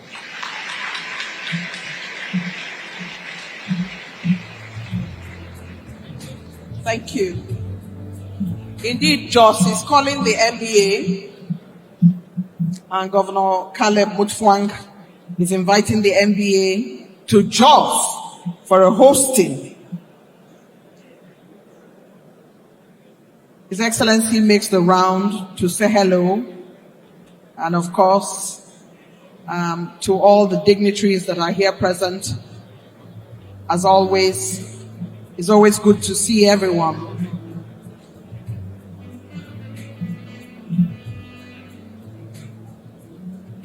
The governor of Plateau State has done his goodwill message, and part of it is pitching for Jos. I know what Jos looks like. We'll talk about that after now. But he has invited MBA to Jos so he can host. Thank you very much. The governor of Plateau State has delivered his goodwill message. I'd like, Your Excellency, to let you know that we have members of the Federal Executive Council here. They're all seated. They've been here since the beginning of this, and they are very much in support of what is going on here. So we thank you and we salute you for being here. I see my sister. Good to see you. Your Excellency, there are also heads of agencies here. But I would like to speak about the only city described as the city that wears a gele. It has to be Lagos. No other city wears a gele. And when Lagosians say Ekowe gele, they mean it with all sense of responsibility. It's a city that attracts the big and the small, that brings the most brilliant people, that supports creatives, that provides the opportunity, very much like New York, the center of excellence. The man who leads the state has only recently won the Nigeria Entrepreneurs Award for MSME Friendly Governor of the Year, and he's a graduate of the London Business School, the University of Lagos, Lagos Business School. He is also the man who is a cultural impresario and an advertising guru. This man, Your Excellency, only recently received the Maltina Teacher of the Year. That Teacher of the Year is the National Teacher of the Year. I serve on that as a judge. And when Lagos State won it, after hosting it for many years, I think the secretary to the government of the state, who was sitting on my table, suddenly decided that she was no longer secretary to the state government. She left her seat. She kept telling me on the table, if Lagos doesn't win this year, I was hiding under the table. If Lagos doesn't win, what will I do? I didn't want to talk about who had won as a judge, but Lagos State took it in 2023. Congratulations to the Lagos State Governor, who has Adeola Adefemi. Out of 1,203 teachers from 36 states and Abuja, she won the Teacher of the Year prize for 2023 to the eternal pride of the Lagos State Governor. Help me welcome the Governor of Lagos State, His Excellency Babajide Olushola Sanwo-Olu.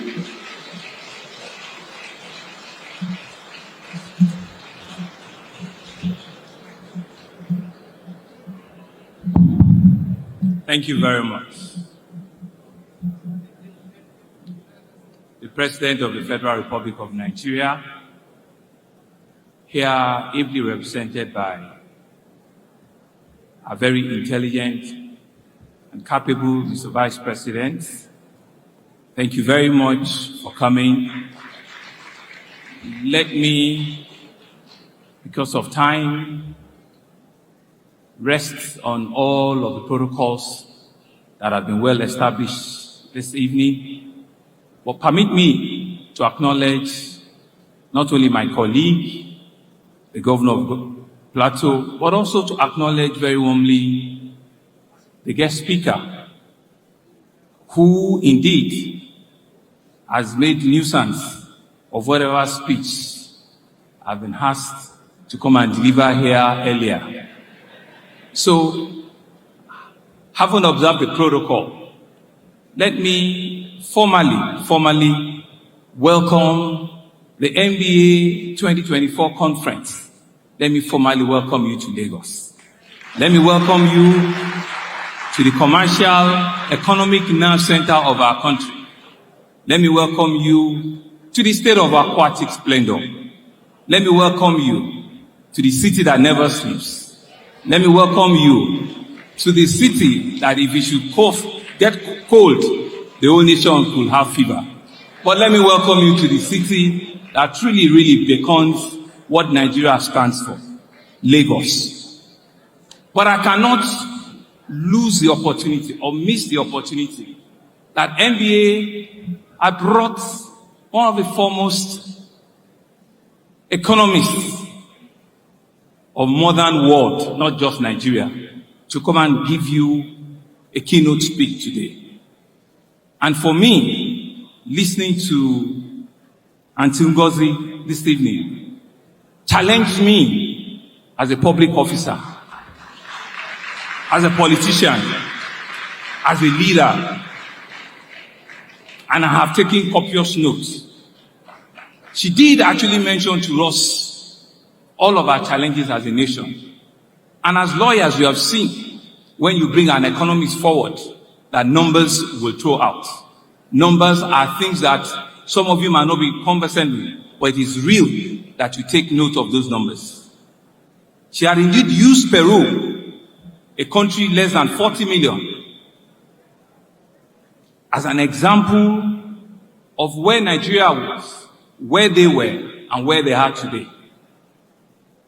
And if you don't know, Peru is in South America. It's the far end in South America.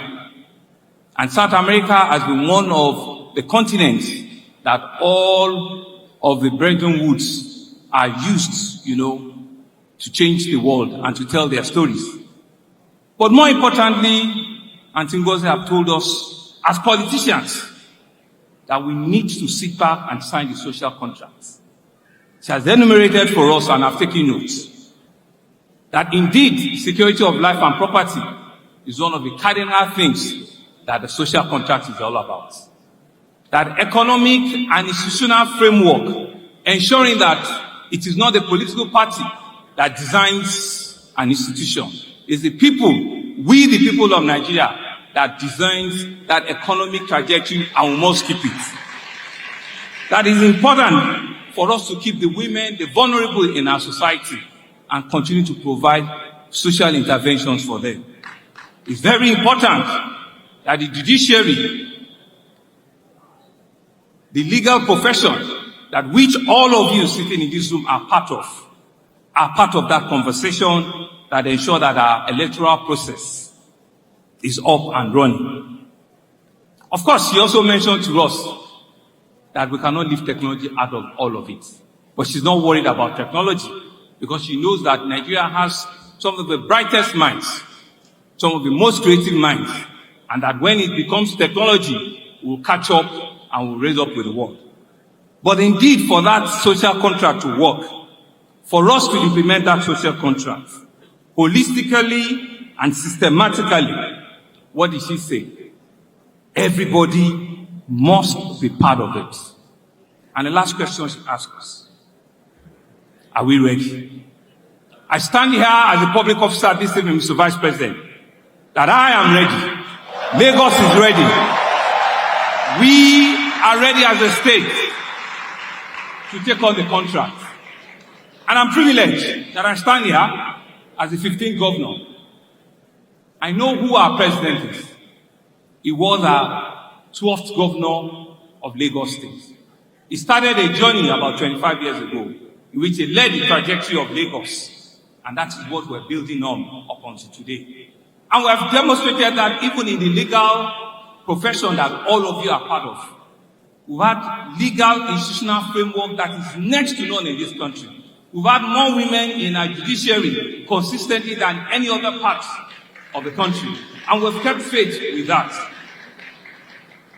We've seen also, and another opportunity for Lagos, that our brand new acting Chief Judge of the country, Chief Justice of the country, not only was she a member of the bar, she started as a young lawyer and went into the bench from magistracy to the High Court, to the Court of Appeal, and to the Supreme Court, being the second woman, is also another proud donation to the country. But more importantly, having listened to her this evening, is to say that we're together. We that are in public service and the people. It's just that we're two different sides of the coin. Both of us have a role to play. Both of us have a job to do. You, the lawyers, that today you said you have the largest number of legal luminaries in the world. By extension, Lagos State government also has the largest law firm in the country, because with over almost 500 lawyers in Lagos State Judiciary, we're also one of the largest. But it's not about that. It's about how well are we ready to take on the challenge that Aunty Ngozi has left us with this evening. Mazi, you have a job to do. It's no longer the outgoing NBA president, but it's now your own job. How do we take this forward so that it's not just a talk show?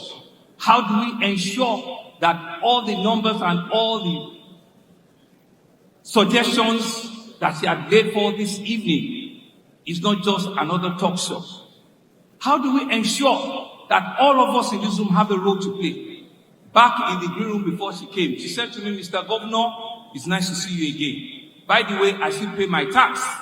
She's 70-year-old and she lives in 2 countries and she still pays her tax. I did not need to ask her. She volunteered and said to me that she still pays her tax. The question I ask you this evening is not me eating the tax, but it's you paying the tax and paying the adequate tax that you mentioned. And as legal practitioners, how well are you also positioning and telling your clients to do the same? And like you have said, let us transparently also put accountability out there. The Attorney General has just won a celebrated case in which local government autonomy and giving them what they require has been decided by the Supreme Court. Lagos State once is one of the states that for 5 years I have not touched 1 kobo of local government money. And so for us, it's not just that we're reacting to what the Supreme Court has done.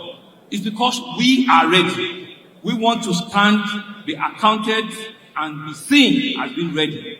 But we don't want to be the one that is ready. We want every state in the country to be ready. We want every tribe in the nation to be ready. We want every profession in the nation to be ready. We want every man, woman, young or old to be ready. Because it's only when all of us are ready that Nigeria is ready. It's only when all of us are ready that what Aunty Ngozi has said to us this evening becomes a social contract that indeed we can truly really take home. I want to thank you, MPA, for bringing it back to Lagos. Lagos is home to you. I want to thank you for listening, and I'm hoping that whilst you enjoy your conference, you also enjoy the hospitality of Lagos. While you are going back, take away a bit of our traffic in Lagos, because we also need to take it around. Thank you very much for listening.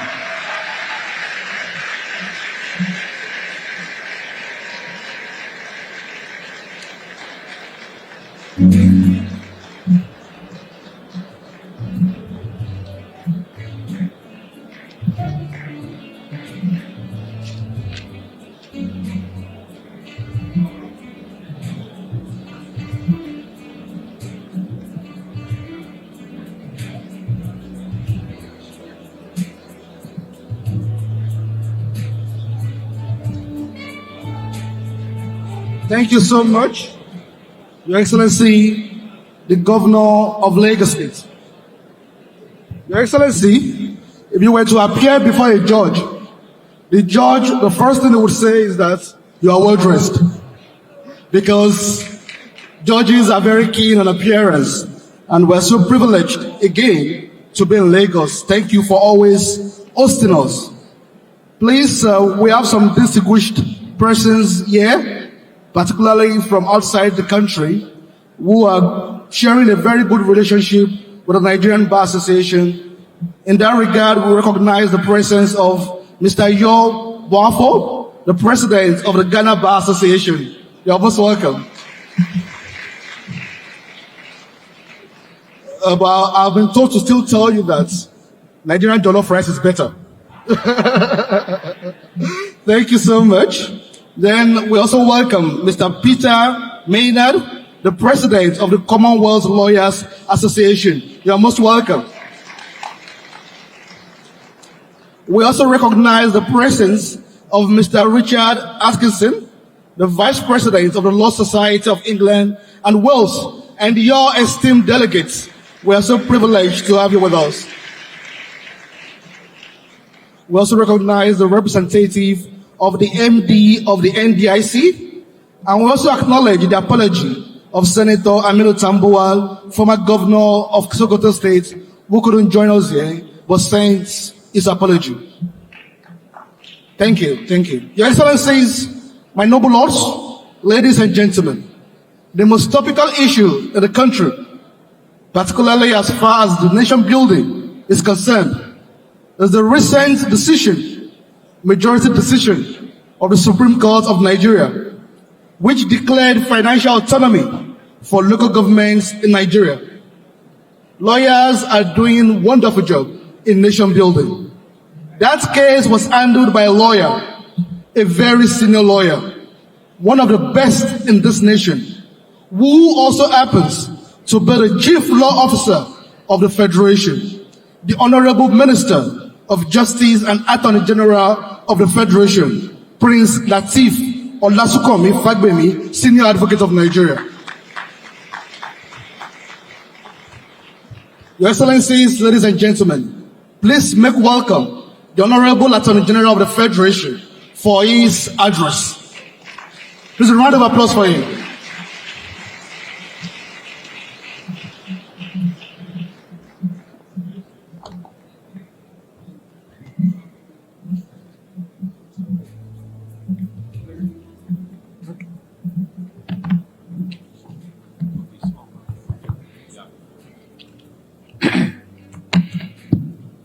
Well, before I establish any protocol, let me ahead of time rely on the protocol to be established by the Vice President of the Federal Republic of Nigeria. I have never seen anybody better in that aspect. I'll just try. Wherever I get stuck, I'll just hit the rest on you, sir. The President of the Federal Republic of Nigeria, so ably represented by the Vice President, Alhaji Kassim Shettima, GCON, my Lord, the Honorable the Chief Justice of Nigeria, ably represented by Honorable Justice Abiru, Justice of Supreme Court, the President of Court of Appeal, my Lord Honorable Justice Monica Ndogo-Mensah, forgive me, I have said I am not that good, the President of the Senate, represented by Senator Adegbomire, Senior Advocate of Nigeria, the House of Representatives Speaker, also well represented, my other lords here present, both serving and retired, my colleagues of the Federal Executive Council, in particular, I have seen the Honorable Minister of Trade and Industry, my colleague in the Labor Ministry, the President of Nigeria, the Keynote Speaker, keynote speaker, that world-renowned gift, but domiciled in Nigeria, Dr. Okonjo-Iweala, the President of Nigerian Bar Association, Kabiyesi Dio Onirisha, heads of agencies here present. I have seen the chairman of EFCC and that of ICPC, distinguished colleagues, members of the Fourth Estate of the Realm, distinguished ladies and gentlemen. I use all of you as points of contact to reach everybody in this hall, but I now rest on the protocol to be established by my boss, the Vice President. Pressing forward, a national posture for rebuilding Nigeria. It has always been a pleasure for me to participate in conferences of this association, to which I am a very dedicated member. It is more of an honor to be asked to speak by this esteemed association to this distinguished gathering of legal professionals, scholars, and leaders on the occasion of its 64th Annual General Conference. I must add that my participation at the last Annual General Conference in Abuja was a productive outing for me. It afforded me the rare opportunity to engage with colleagues, both old and new wigs, on the state of the administration of justice in Nigeria. Some of you may have noted that several of your concerns about the state of administration of justice in Nigeria are being progressively dealt with. I look forward to a similar experience at this conference. I join the previous speakers, particularly Dr. Okonjo-Iweala, who has set the tone for discussion and has asked critical questions. It is not by answering here that will take you serious. It is when you get out of this hall and you do it, even ahead of any resolution. Because no matter what resolution you take, I always say, and I will repeat, that it is better to have bad laws administered by good men than to have good laws administered by bad men. Thank you. I have said that I join previous speakers in commending the leadership of the Nigerian Bar Association for the excellent arrangements for this year's event, and particularly for appropriately choosing the reflective theme, quote, pressing forward, a national posture for rebuilding Nigeria, unquote. The choice of the theme is a clear demonstration of the association, that the association stands our current national challenges and is prepared to participate in issues of national development. Evidently, this year's event builds on the success of the last conference, and I am pleased with this association for its continuing engagements and discussions on the contemporary national issues of significance. Over the years, the Annual General Conference has been used as a mechanism for institutional reflection, taking stock and charting the way forward for a legal profession. Our legal profession, the rule of law, and the administration of justice generally. For us in the Federal Ministry of Justice, today's occasion provides us with another opportunity to present our key deliverables as we work collaboratively with the bar and the bench towards our collective desire to achieve justice system that works in the interest of Nigerians, irrespective of status or any other attribute. You may recall that at my inauguration as Attorney General of the Federation and Minister of Justice, barely a year ago, one of my key deliverables is a commitment to enable a framework for collaboration between my ministry, the judiciary, and the Nigeria Bar Association. I am happy to report that we have made substantial progress in this area. For the first time in the history of Nigeria, a collaborative National Justice Summit was convened by the Federal Ministry of Justice, the National Judicial Council, and this great association.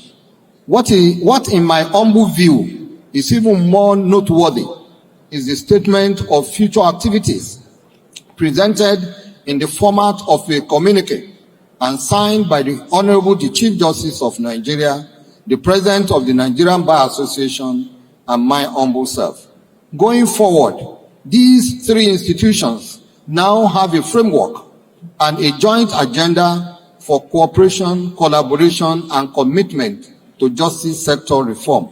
I look forward to the continuous pursuit of this agenda by both the acting the Chief Justice of Nigeria, and may the prayers of our Mama Sholanke and Dr. Okojo-Iweala and all of us be quickly answered to make her a substantive Chief Justice of Nigeria very soon.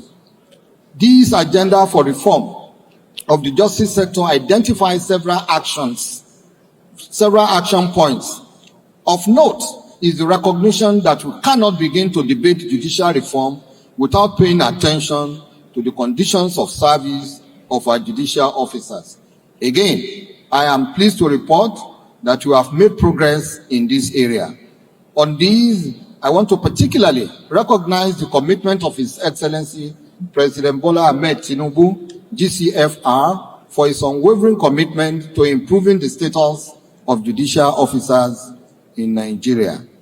I should also pay special tribute to the Nigerian Bar Association and the single-mindedness of President of the Nigerian Bar Association and his working group on justice sector reform, and of course, the role of our distinguished body of benchers right from the period of Chief Wole Olanipekun, Honorable Justice Mary Peter Odili, Justice of Supreme Court, retired, and Asiwaju Adegboyega Omalo, for playing a major role in this achievement.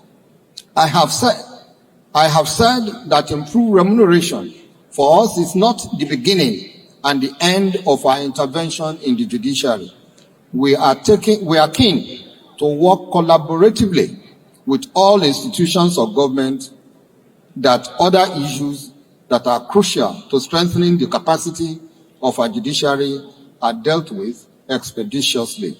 You may also please recall my several stated commitment to public interest litigation.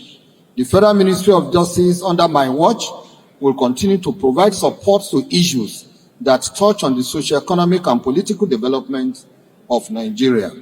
We will not simply be spectators in President Bola Ahmed Tinubu's administration's efforts to set Nigeria on an irreversible path towards socio-economic growth. It is for this reason that we provided the leadership and support to citizens' agitation for local government autonomy. I am pleased to report that following the landmark decision of the Supreme Court, we have moved closer to fulfilling the aspiration of Nigerians for local government structure that serves our people at the grassroots. Nothing that I have said so far should give the impression that the road ahead is easy. Not at all. Achieving sustainable reforms in the administration of justice system will not be an event, but a process. I am aware that the challenges ahead of us are significant and that the expectations are also very high. I am, however, confident that with your continuing support, collaboration, we can surmount these challenges and achieve our goals. I am aware that trust is earned and not given. For this reason, I am committed to ensuring an environment where public engagement can thrive. My approach to reform is not dogmatic. I do not know it all. The ministry also does not. It is all. That is why we seek to pursue collaboration and coordination in our approaches towards administration of justice sector. mindful of the fact that both government and non-government justice sector institutions have important roles to play. The holistic review of the laws of the Federation is an important deliverable of mine. Over the next few days, I will be inaugurating a working group made up of public and private legal practitioners to oversee this exercise. I expect that by the time we all gather again in 2025, by God's grace, we will have a positive report to present to this on this exercise. The Ministry of Justice, under my watch, will continue to recognize and work with all partners to improve on our justice delivery system. We can do it, and we can achieve it. As the famous tech giant Bill Gates once said, quote, "There is no question of visionary for change. Our indefatigable President Bola Ahmed Tinubu, who is so ably represented by no less his juggernaut partner in progress, the articulate and charming nationalistic Vice President, His Excellency Kazim Shettima, GCON, to deliver his remark on the occasion of the 64th Annual General Conference of the Nigerian Bar Association open. I want to thank you all for listening. Mr. Vice President, thank you, sir.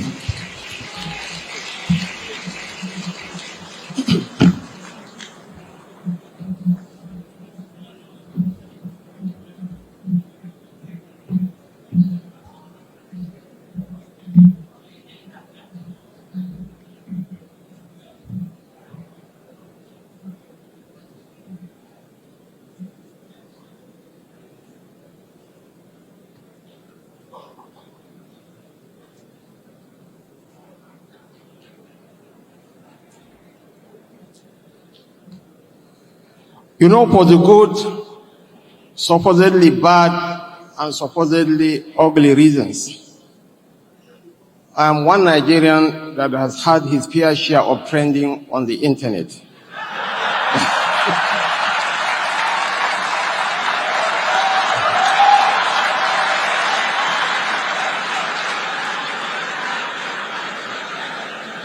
Just before we won the elections and got sworn into office, no thanks to the NBA conference in this same Lagos, in this same venue, I pinned down and trended the internet for almost a month for wearing sneakers to your...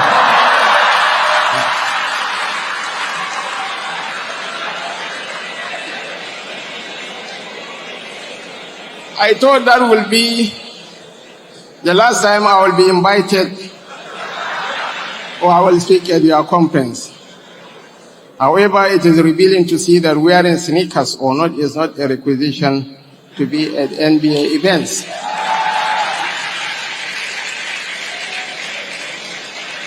Actually, I was the hottest revelation. I could remember the famous Nigerian author, Chimamanda Ngozi Adichie. When we were holding the conversation up here, she was busy taking my pictures, and, you know, I was wearing my Mango Park suit, you know, I had to retrieve my...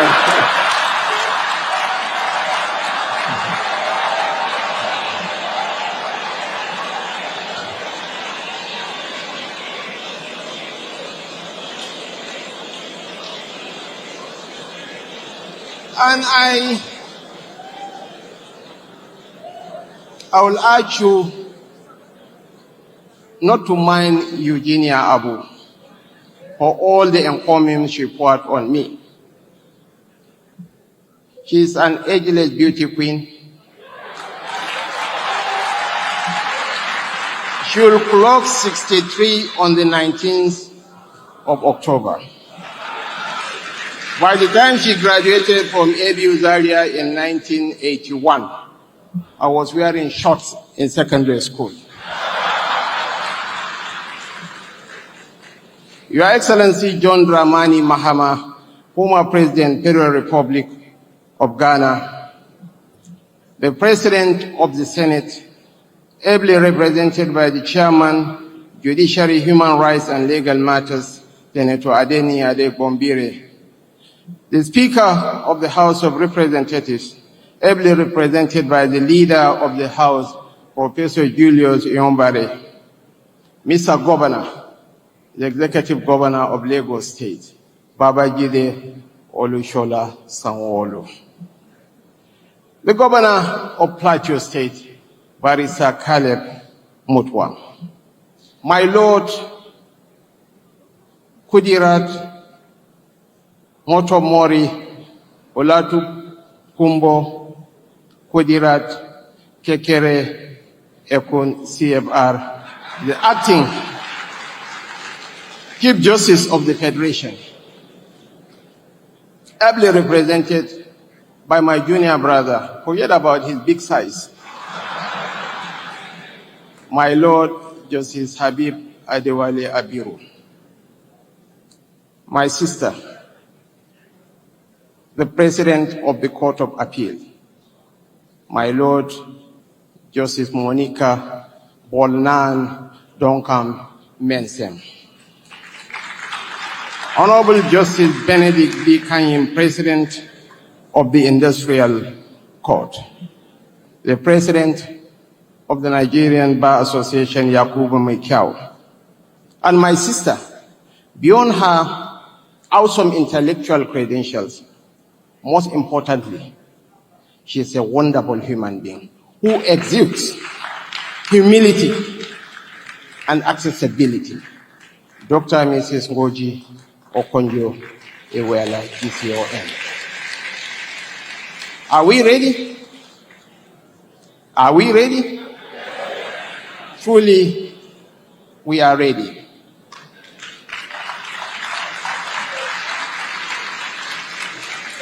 I have read all the works you have quoted by Menucho Shafik. Her book, The Social Contract, What We Owe Each Other, and the $1 trillion war because of the Iraqi war that she co-authored with Joseph Stiglitz. And the president has already set the ball rolling. In the past 3 months in office, the albatross round the Nigerian neck is the fuel subsidy. And we know the consequences of unveiling a masquerade. He withdrew the fuel subsidy that was hemorrhaging the Nigerian economy in his first day in office.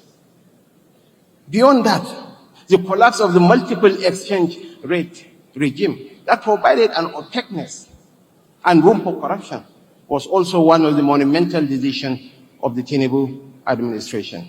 And most importantly, the Presidential Committee on Fiscal Policy and Tax Reform, headed by one of the best accountants in this country, Tayo Odedele, to harmonize all our taxes to bring them into single-digit taxation system, is worthy of mention.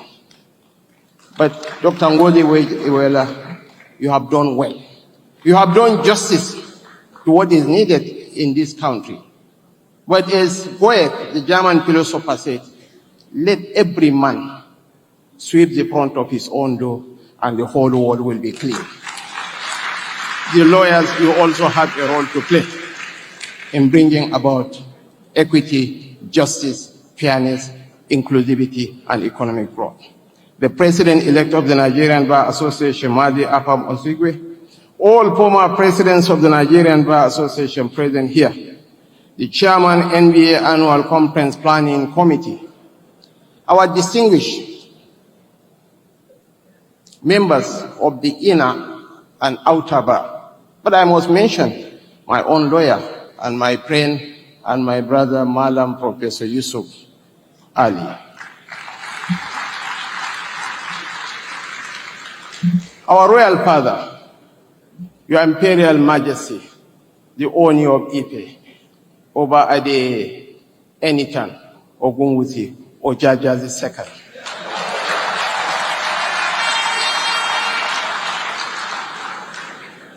Heads of federal agencies and parastatals, most importantly, the chairman of the EFCC and the chairman of the CPC. But I have reserved for special mention our humble and self-effacing Attorney General and Minister of Justice, Prince Latif Olusakami Fagbemi SAN, a very erudite man, a man of letters, a man of conviction. Thank you for serving the nation. And here is the address by President Bola Ahmed Adekunle Tinubu, President, Federal Republic of Nigeria, at the NDA conference.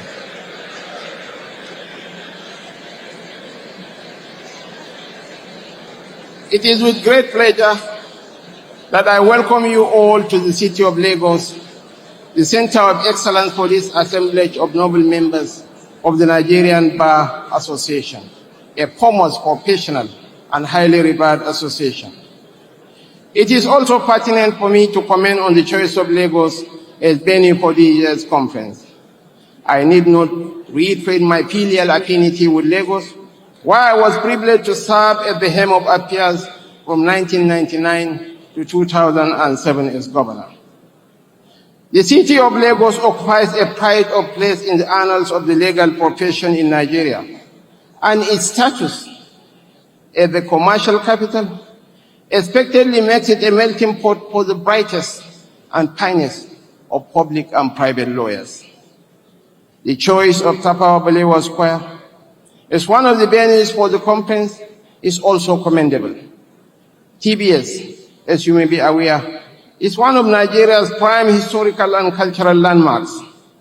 TBS, which is named after Nigeria's first prime minister, served as the venue for Nigeria's independence celebrations and lowering of the British Union Jack on 1st October 1960, as well as the formal declaration of Nigeria as a republic in 1963.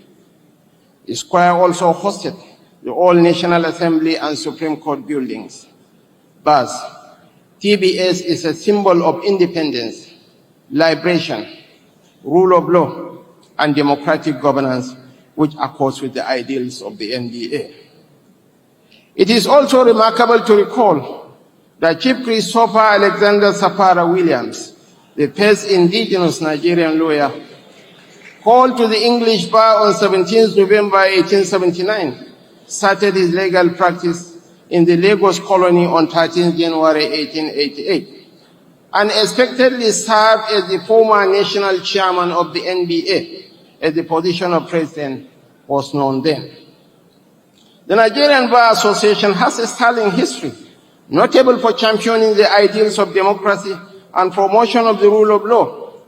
Indeed, it is quite remarkable that NDA leadership has sought to interrogate and chart a developmental path for the country by addressing for the second year in a row the fundamental need and task of building and rebuilding our dear nation. I commend the association for this patriotic commitment to national rebirth and growth. Last year, the conference dwelled on the theme, Getting It Right, charting the course for Nigeria's nation building. This year, you have settled for another fascinating theme, pressing forward, a national posture for rebuilding Nigeria. Your Excellencies, distinguished ladies and gentlemen, while I acknowledge the temporal existence of some daunting challenges besetting us as a nation, I want to assure you that this government is poised to address all the developmental challenges facing this country, and be rest assured that in the fullness of time, this nation shall overcome.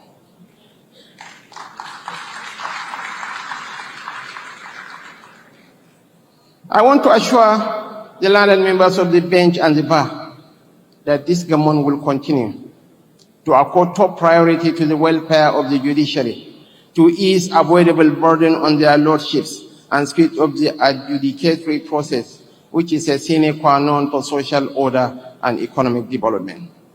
Distinguished fellow Nigerians, it is apposite to refer to the recent landmark decision of the Supreme Court granting financial autonomy to the local government councils in Nigeria. I commend the Apex Court for its consistent sustenance of the tenets of democracy and good governance in the polity. Expectedly, this will spur the much desired developments at the grassroots level, while I remain confident that more of such strategic and reform-oriented legal interventions will be achieved. In closing, let me again appreciate you all for the privilege of addressing you as a special guest of honor at this conference. I would like to particularly commend you all for the seamless and wrongful-free conduct of the association's recent national elections. On behalf of the government of the Federation, I felicitate with the incoming national executive of the association under the leadership of Madi Apam Osigwe SAM. As I look forward to a deeper constructive engagement with you and your team, I ask you to keep the flag flying with innovative reforms and interventions to improve the workings of the association and the legal sector in general. Your Excellencies, distinguished ladies and gentlemen, permit me to also extol the outgoing president of the NBA, Yakubu Shonoko Moikiao, OON, SAM, for his laudable, steadfast, and commendable stewardship of the association in the last 2 years. Mr. Moikiao, truly Canada Kyo, and we are mightily proud of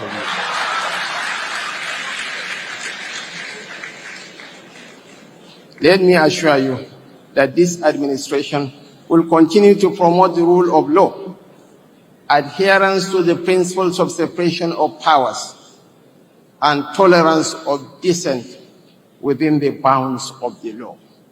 Tolerance of dissent within the bounds of the law. I urge you to maintain a forward-looking posture in moving our dear nation beyond the present challenges to a nationwide development, peace, truth, and justice reign. It is now my great pleasure to declare this 64th annual conference of the Nigerian Bar Association open. God bless you. God bless the Federal Republic of Nigeria. Bola Ahmed Tinubu, GCFR, President, Commander-in-Chief of the Armed Forces of the Federal Republic of Nigeria. Thank you so much.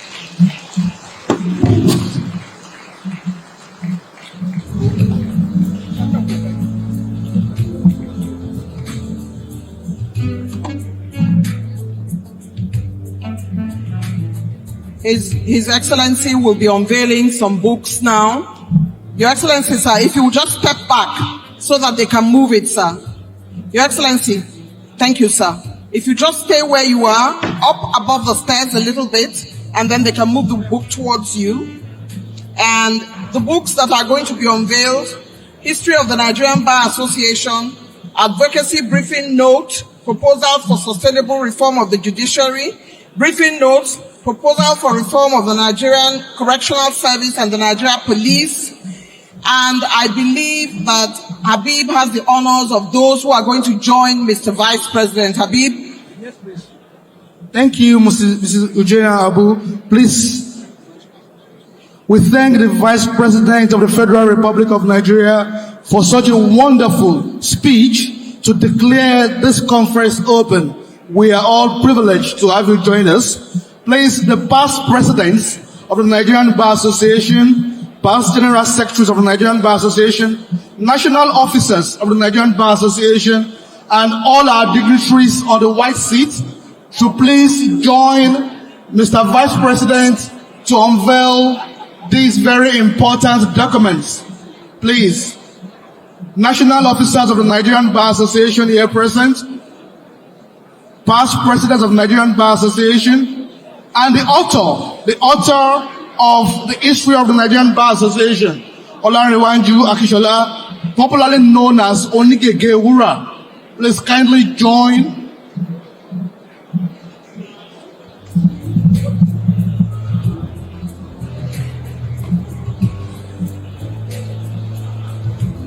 Sorry, VP.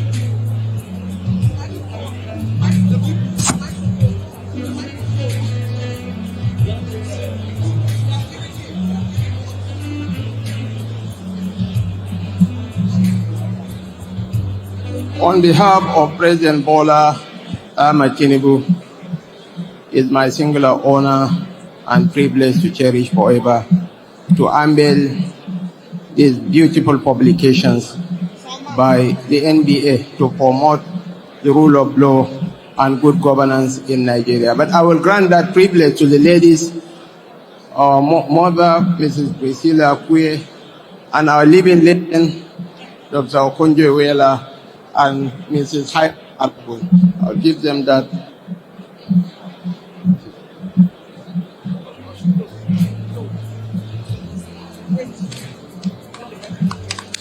Thank you.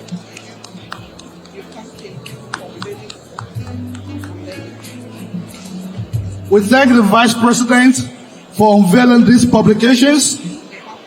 On behalf of the Nigerian Bar Association, we are immensely grateful to all the dignitaries that have attended this very auspicious occasion.